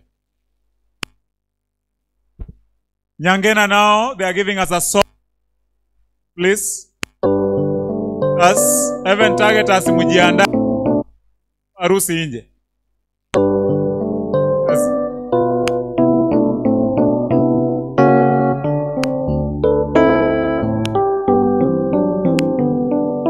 Vitu vyote ni sawa panapo pendo,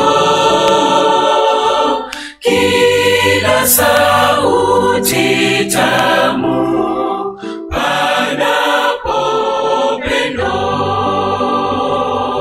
pana amani pale na furaha nyumbani, siku zote salama panapo pendo,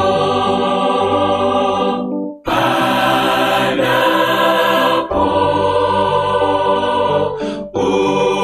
upendo, siku zote salama panapo pendo.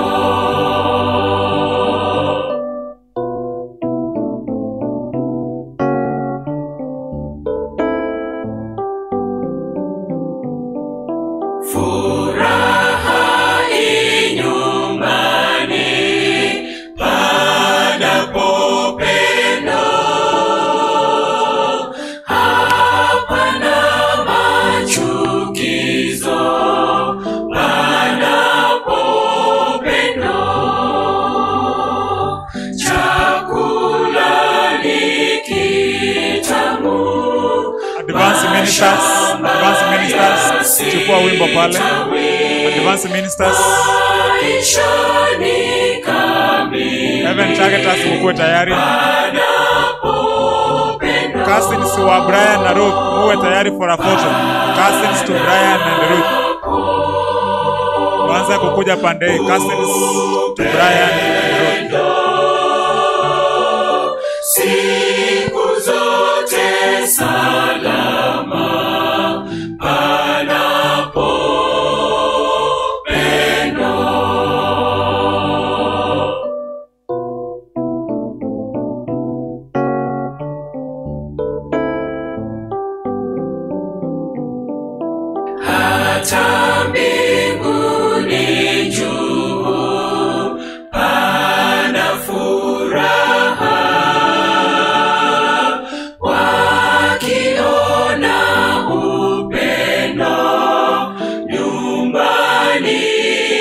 watu, macho yanapendezwa na viumbe vya Mungu, naye Mungu huona panapo pendo, panapo upendo, siku zote salama panapo pendo.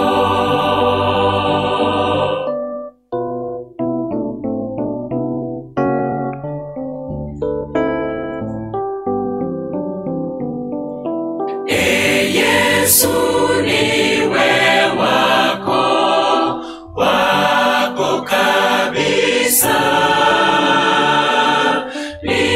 nipopata kuwako pendo juu. I hope these are cousins already doing their thing. Cousins. After advanced ministers, we'll have Evan targeters watoe harusi nje. Hivyo tu. As simple as that. Nyangena.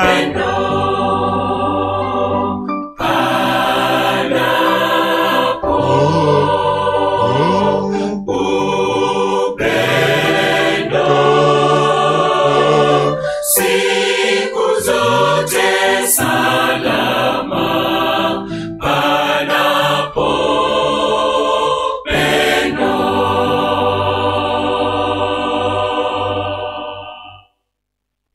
Thank you very much. Thank you. God bless you. Now, Brian, as I request you again after that photo to take your seat, I'm calling advanced ministers. Niwaambie kwa kifupi kwamba sasa tumefika karibu na kikomo. Our advanced ministers wamefanya special request ya kuimba. Watakapomaliza, Even targeters ndio wale wameketi pale. Wataimba tukitoka nje. Ebi ewa birimware tatokwa Brian na Ruth. Igo toko birusuka tokole. Ikiagara ntura amanyere reception ni moike mwensi. Isika toko baere biewa. Erebiya gosere bobe. Tokole rega tumakwa na reception. Advanced ministers, tafadhali give us a song. Then Even targeters wakiimba tunatoa wanaharusi nje.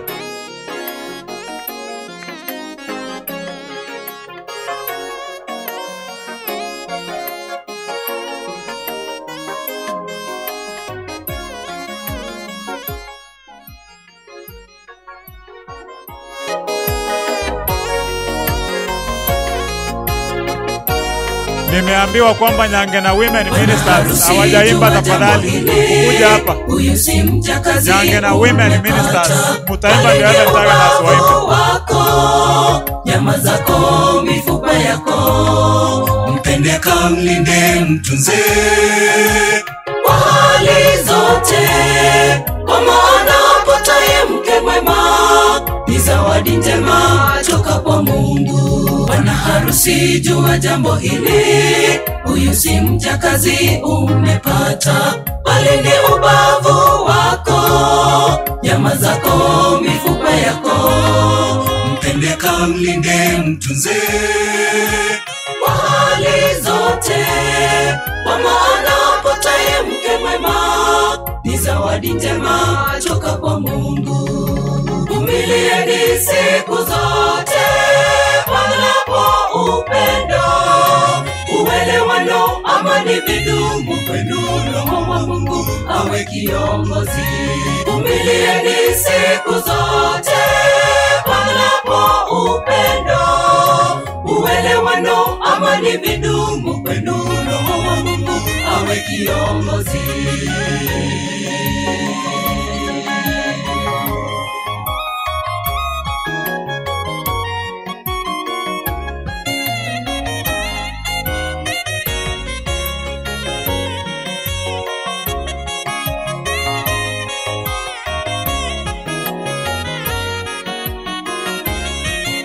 Advance wakimaliza maneno yao, matrons njoo mpiwe picha na bi harusi na bwana harusi. Matrons piwa picha hapa tafadhali, matrons. Muka hapa karibu. Apendaye chukizo na fitina, ile mpatanishi mwenye amani, aliye mnyenyekevu, mwenye upole pia mwenye utu, ajengaye nyumba yake kwa hekima. Bibi harusi jua jambo hili, mke mwema ni yule mwenye hekima, bali si yule mwenye mdomo kaya, apendaye chukizo na fitina, ile mpatanishi mwenye amani, aliye mnyenyekevu, mwenye upole pia mwenye utu, ajengaye nyumba yake kwa hekima. Vumilieni siku zote panapo upendo, uelewano, amani vidumu kwenu, Roho wa Mungu awe kiongozi. Vumilieni siku zote panapo upendo, uelewano, amani vidumu kwenu, Roho wa Mungu awe kiongozi. Vumilieni siku zote panapo upendo, uelewano, amani vidumu kwenu. Very nice, advanced ministers. Na women ministers wakiwa tayari. Moturumes, kote mlipo, chukua wimbo pala juu. Moturumes, inua manyene gora, iro tayari gora. Yako bataka babo. Uelewano, amani vidumu kwenu, Roho wa Mungu awe kiongozi. Vumilieni siku zote panapo upendo, uelewano, amani vidumu kwenu, Roho wa Mungu awe kiongozi.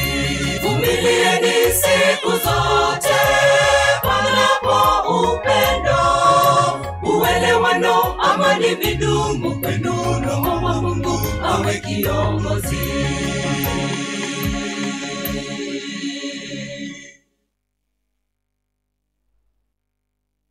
Is advanced ministers, hapo ndipo ndugu yake Brian ambao ni ndugu zangu wanaimba. Nyange na women ministers. Matrons hamtaki picha? Jameni, hata inawalazimishia. Matrons piwa picha hapa. Matrons, kama wewe ni matron tafadhali piwa picha hapa. Moturumes beko gotera kwini gorali. Inki murabe motere nande nyangi ine yaino. Beko gotera gorali. Nande moche moberangega, even target si gotera. Moturumes mo beko gotera ali. Angana barorira. Aya, ebiche yumara smile jine matron rendega kimwa choma iga. Good, good. Thank you. Go and sit. Go and sit. Ajapiga? Anasema ajapiga. Jamani. Piwa picha hapa.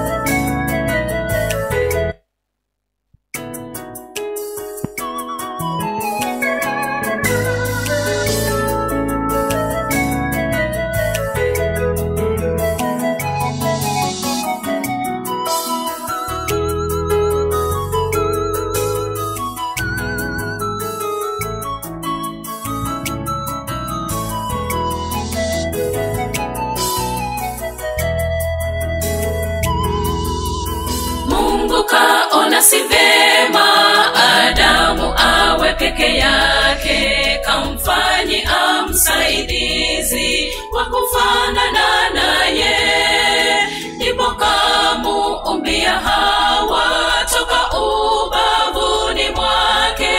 Familia ya kwanza, ndoa takatifu Edeni.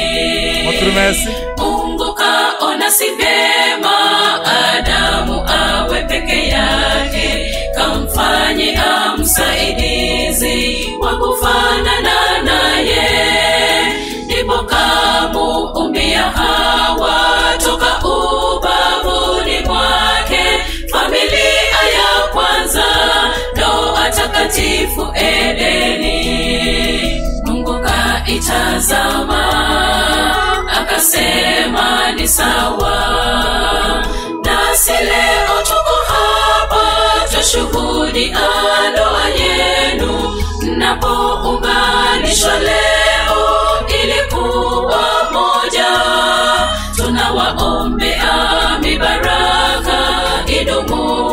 Elders, now take a photo with the couple. Elders Wanyangena, tafadhali chukua picha. Mubwatira nabake kwa yene ya Nyangena.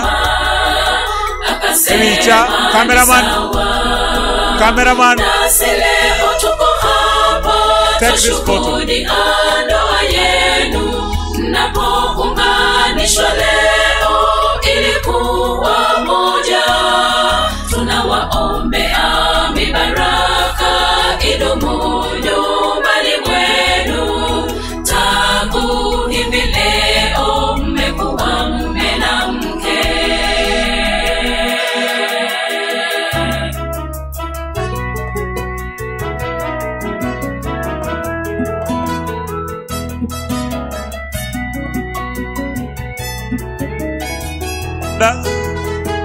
Valencia Mbiamono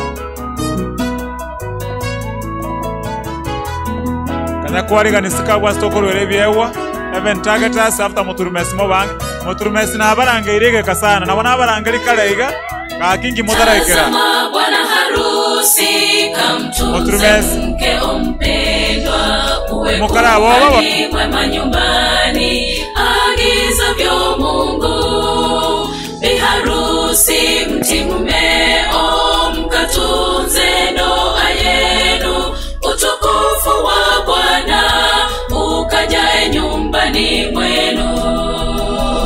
Tazama bwana harusi kamtunze mke ompendwa, uwe kuhani mwema nyumbani agizavyo Mungu. Biharusi mti mumeo mkatunze ndoa yenu, utukufu wa Bwana ukajae nyumbani mwenu. Kwa kila changamoto suluhisho kwa Mungu, mkaishi kwa furaha mnawiri kwa kila jambo. Familia yenu ipendeze maisha yenu yote, nyumba yenu iwe mbingu ndogo ipendeze machoni pake. Jinsi mng'aavyo mng'ae hata milele. Kwa kila changamoto suluhisho kwa Mungu, mkaishi kwa furaha mnawiri kwa kila jambo. Familia yenu ipendeze maisha yenu yote, nyumba yenu iwe mbingu ndogo ipendeze machoni pake. Jinsi mng'aavyo mng'ae hata milele. Kwa kila changamoto suluhisho kwa Mungu, mkaishi kwa furaha. Targetas muwe tayari kutoa sasa harusi nje na fulani. Ipendeze maisha yenu yote, nyumba yenu iwe mbingu ndogo ipendeze machoni pake. Jinsi mng'aavyo mng'ae hata milele. Hallelujah. Thank you very much. Sasa ikiwa mimi kama mwendeshaji shughuli hii nimekukosea mahali, unisamehe. Tafadhalini, hiki kiti kinachoma. Mimi nakaribisha sasa Evan Targeters tutoe harusi nje. Bridesmaids wasimame, vijana wasimame wote tutoke na harusi. Turuwe biewa skari toanda reception. Evan Targeters, now take your stage.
Watakapoanza kutoka, tafadhali tukuwe na oda ya kutoka.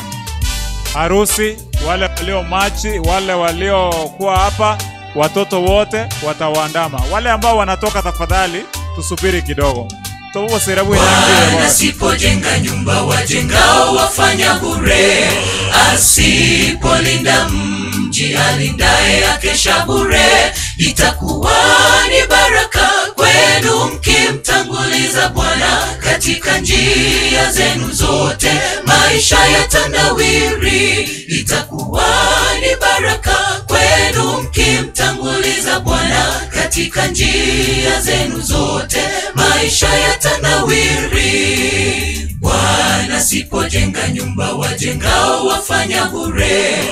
Asipolinda mji, alindaye akesha bure. Itakuwa ni baraka kwenu mkimtanguliza Bwana katika njia zenu zote, maisha yatanawiri. Itakuwa ni baraka kwenu mkimtanguliza Bwana katika njia zenu zote, maisha yatanawiri. Mungu atukuzwe, ndoa iwe ya faida. Awalinde, awatunze, awahifadhi. Mtegemeni, mwamini tu, dumuni kwake siku zote. Ibarikiwe. Mungu atukuzwe, ndoa iwe ya faida. Awalinde, awatunze, awahifadhi.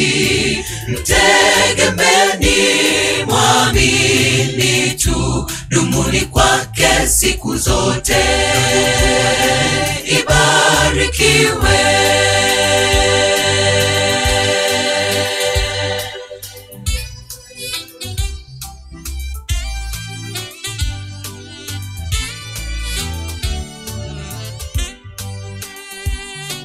Wale wanaotoka, tafadhali msitoke, msitoke tafadhali.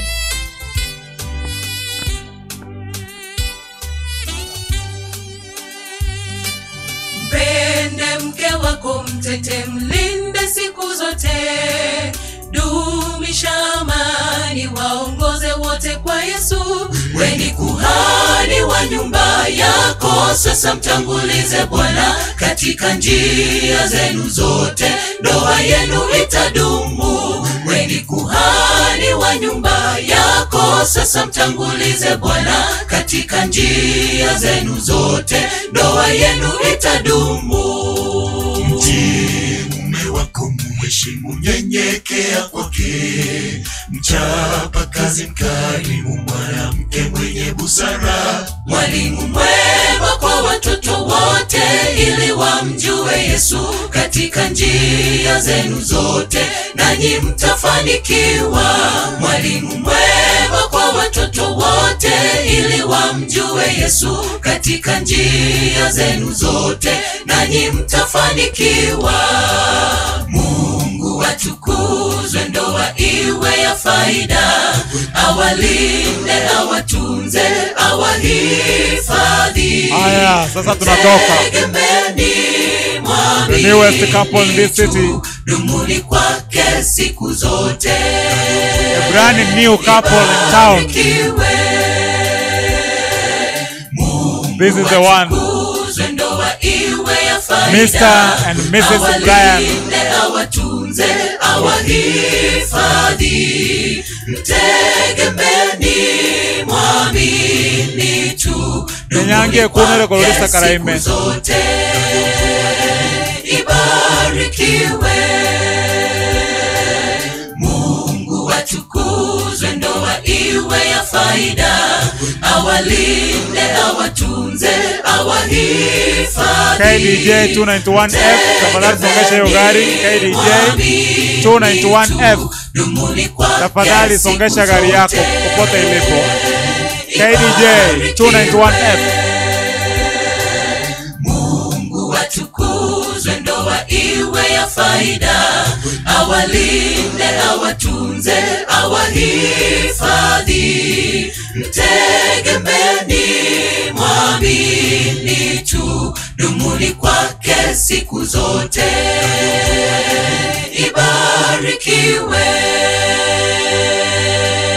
siku zote. Tusimame hapo popote tulipo. Pause. Tunaomba maombi ya mwisho ya kutoka kanisani. Ndiposa tuendelee na huo wimbo. Now let's believe as we pray. Our dear and loving Father in heaven, Lord, we thank you so very much for you've been with us since we took off in the morning. And to this level, may all the glory be all yours. For all that you've done to us, no man could do it. Eventually, with us we have Mr. and Mrs. Brian Machora Nyanga. Lord, we thank you. May your grace surround us and this family anytime. As we take off and as we purpose to give them the gifts, may you bless the gifts. May you bless us all as we get back to our homes. In Jesus' name we pray. We proceed.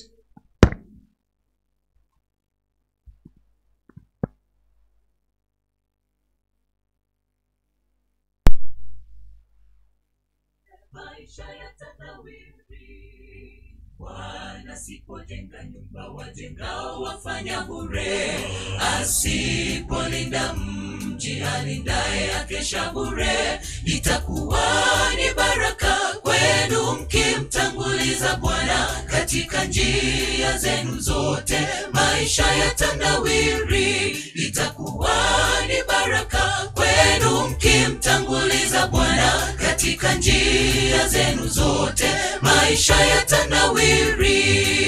Mungu atukuzwe, ndoa iwe ya faida, awalinde, awatunze, awahifadhi. Mtegemeni, mwamini tu, dumuni kwake siku zote. Aya, abasaya bali barekoresigwe byewa bone banga sika kamuranje. Mangana ali ekresika.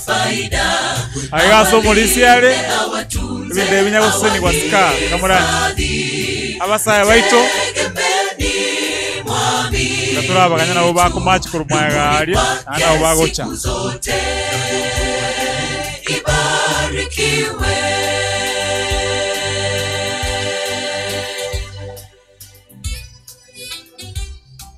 Veka naye keukia utayari iga. Kanyako veka keukia ganga kabisa iga. Muri sikio gocha bwata likonde liga na njenji kuye kewo. One of the elders ortuwale kokonya nanga ya church. Inchua likonde li muri sina njendo uye kewo njembo sanacha. Mke wako mtete, mlinde siku zote. Thank you. Dumisha amani, waongoze wote kwa Yesu. Weni kuhani wa nyumba yako, sasa mtangulize Bwana katika njia zenu zote, ndoa yenu itadumu. Weni kuhani wa nyumba yako, sasa mtangulize Bwana katika njia zenu zote, ndoa yenu itadumu. Mtii mume wako, muheshimu, nyenyekea kwake. Mchapa kazi, mkarimu, mwanamke mwenye busara. Mwalimu mwema kwa watoto wote, ili wamjue Yesu katika njia zenu zote, nanyi mtafanikiwa. Mwalimu mwema kwa watoto wote, ili wamjue Yesu katika njia zenu zote. Thank you for the music. Utaiweka chini sana. Tumeenda kitengo ingine. Asante. Asante. The new couples in town. The new couples in town. See how.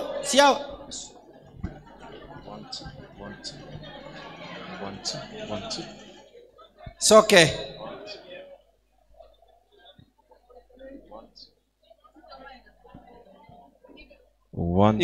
Igo chipangeni haraka. Igo bono buya.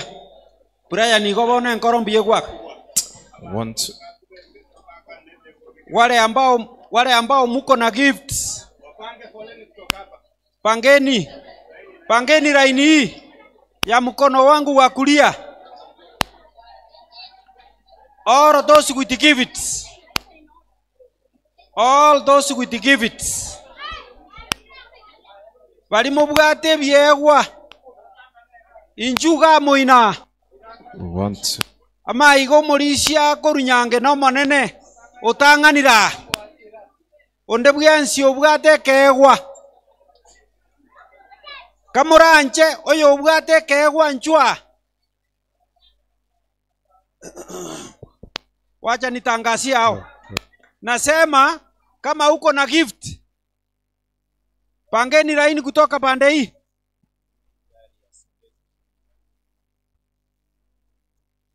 Mwenye gari ya aina ya KPZ, gari ya KPZ 759T. Gari KPZ aweze kuisongeza. Gari KPZ 759T. Ntoigwana ine lakini koraiga bali mubwate byegwa. Excuse me, there is a lot of noise. There is a lot of noise. There is a lot of noise. I cannot be able to communicate. Sawa. Wale ambao muko na gifts, upande huu. Naona Elder kutoka Nyangena, Elder Dennis ako na gifts. Wale wanapokea, wale wakupokea. Watu waikonge. Watu waikonge tafadhali. Are you ready? Can you receive? Wale ambao wanapokea gifts. Wale ambao mnapokea gifts, pangeni foleni hapa. Na mnapeleka wapi? Mnaweka hapa chini. Okay.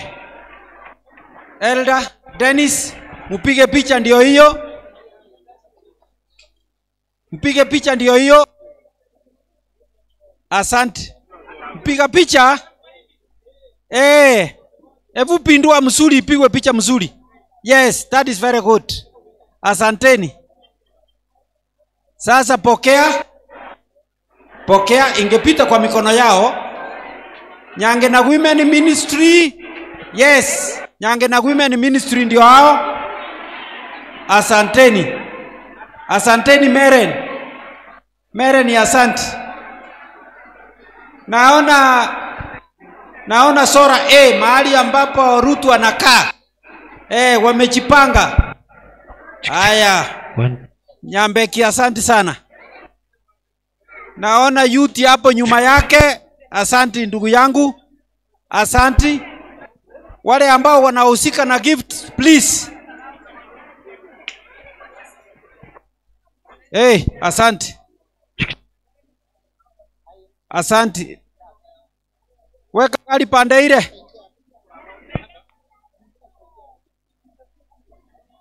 Asante sana. Thank you so much. Thank you. Gifts Andrea kupeana. Msee Barake nimekuona. Asante. Naona wameleta puve hapa kubwa. Kwa tarara sana. Chitoronji gocha kubatika. Mbuya mure. Na ararira abantu baikonge kurumo turumesi bonsi. Muna mogo cha buya igo mbuya mono. Buya mono asengenjo yokorete byegwa. Bali mubwate byegwa please. Muntu nare maiga. Sikukuwa namuona. Igo bono mutanya na aina akororire mbuyore from Adventist men. Ya mutanya na akororire Adventist men bachira abwo. Brian na arorira Adventist men ogenderere emirimo eyigo buya mono buya mono muse buya mono ase eng'encho yokoreta ebiegwa nabinganyete ebiegwa bari mubwate ebiegwa ngosiekande nyange na youths nabarorire nyange na youths nabarorire buya mono ebu geuka hivi geuka mpigwe picha mzuri enda huko pangeni kwenda huko pangeni kwenda huko mnakucha hivyo kwa utaratibu haya buya mono haya igombuya buchechi aya kwaruro oposti aya baba kwaruro oposti wasalirio moroberio buya mono etagochia tiga pera nyuma yomo gakoyo gaki wale ambao mnapiga picha nyange na youths ndio hao wapatie wapokeshe Mungu awabariki Victory women naero noere maiga nyange na youths tabatari tupishe yes nyange na youths wanapeana mkono yes asante mzee Victory naiona iko hapa nyuma Victory na inu mwarete buve motageta abantu bararerioka asante thank you so much asante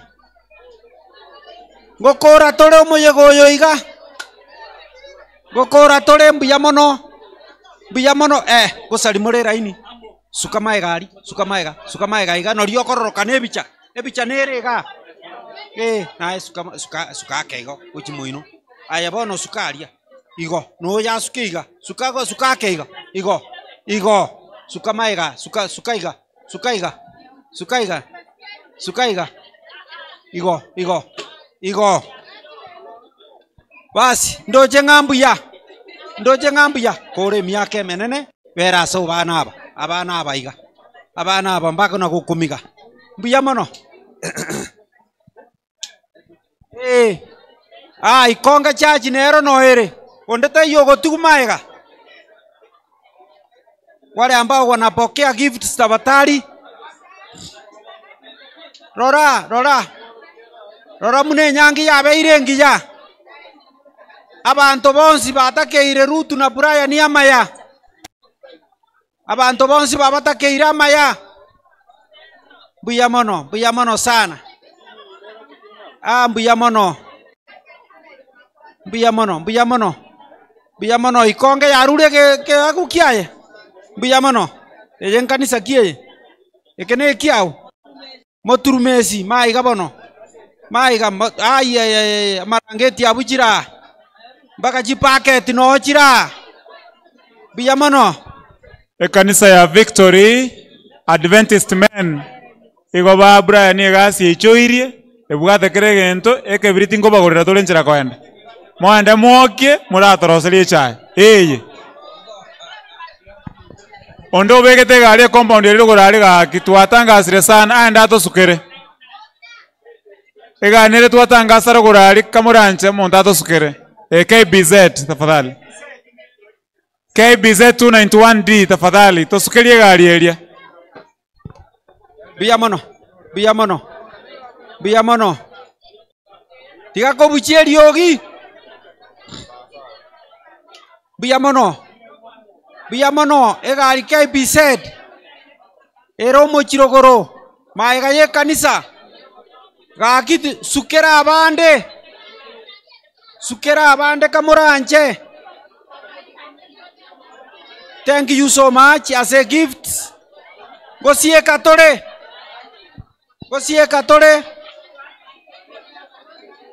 Abantu bonsi kwani Ruth gaiga na Brian. Bakwani. Bali motagete ko bakwani etakorwa. Korumoina. Korumoina. Abunto go korora. Nkorwa.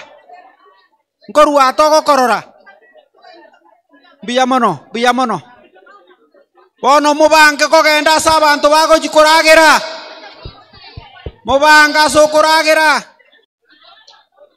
Mogenda maragero. Ali nyanchwa.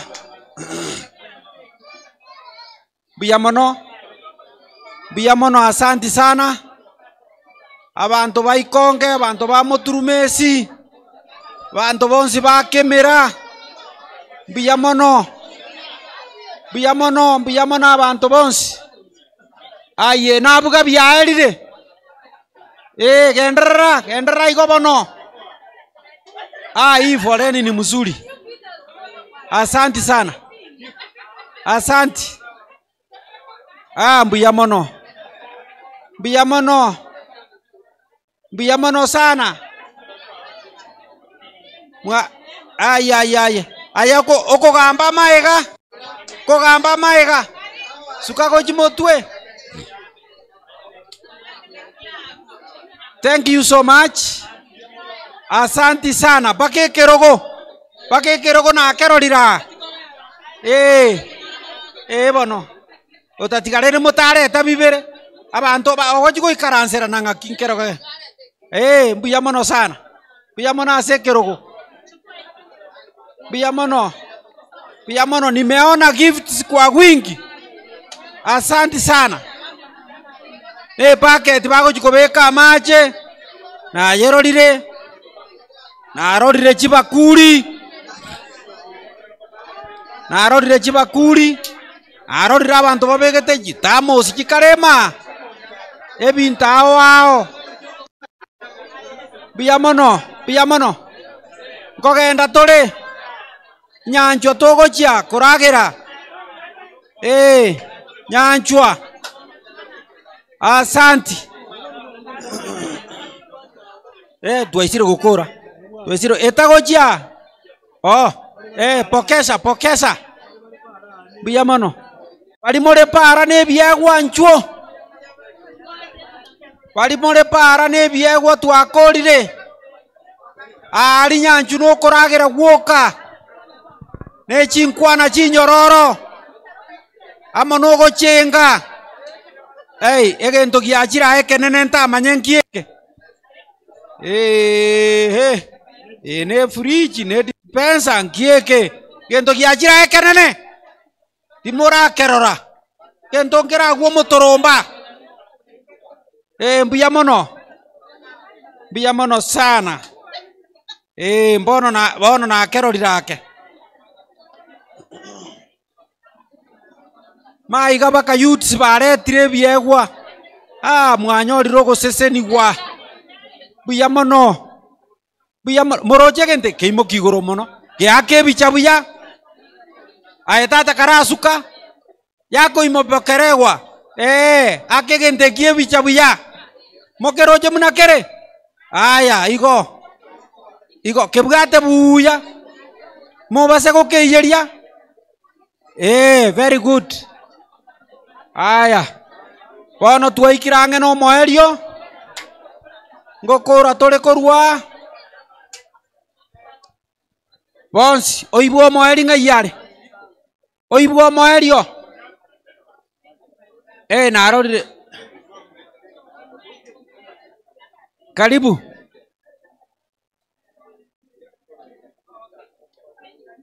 Karibu sana. Karibu madam, peana.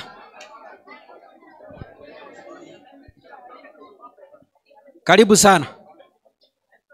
Aya. Twaisire gukora. Ondo bwate kegwa ebire. Ondo bwate kegwa korwa. Oyo utararu no botoko enda ali reception no botoko pokea.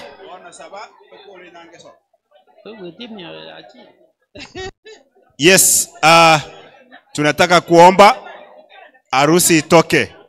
Mpangilio ni kwamba tunapoondoka hapa, harusi ama maharusi na bridal team wanaenda photo session. The rest of the members tukutane Nyanchwa College Ground kwa maankuli.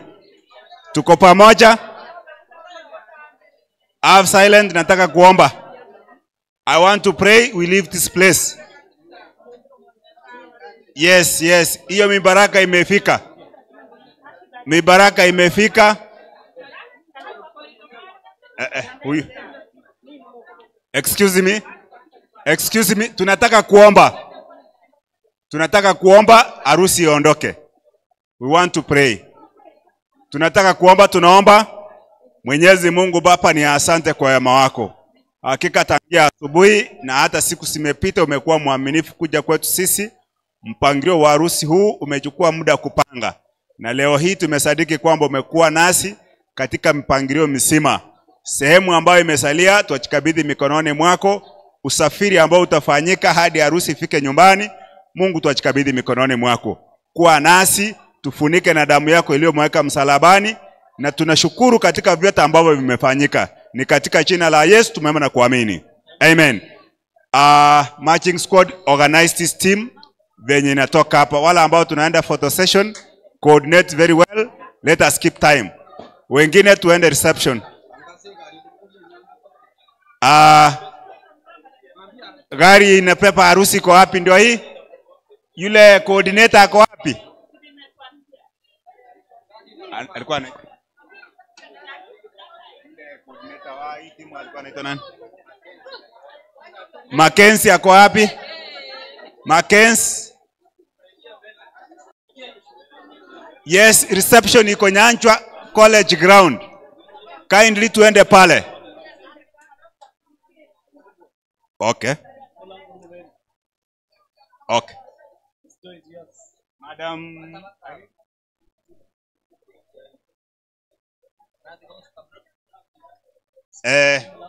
Just a minute. Aya, are you through? Yes. Sasa harusi ingie kwa gari. Harusi ingie kwa gari.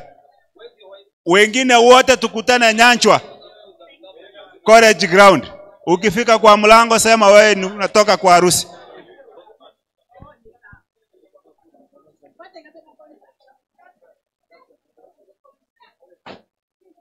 Mogira ngayal.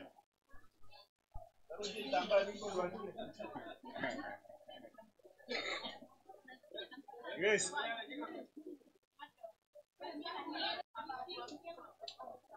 Ane mesa.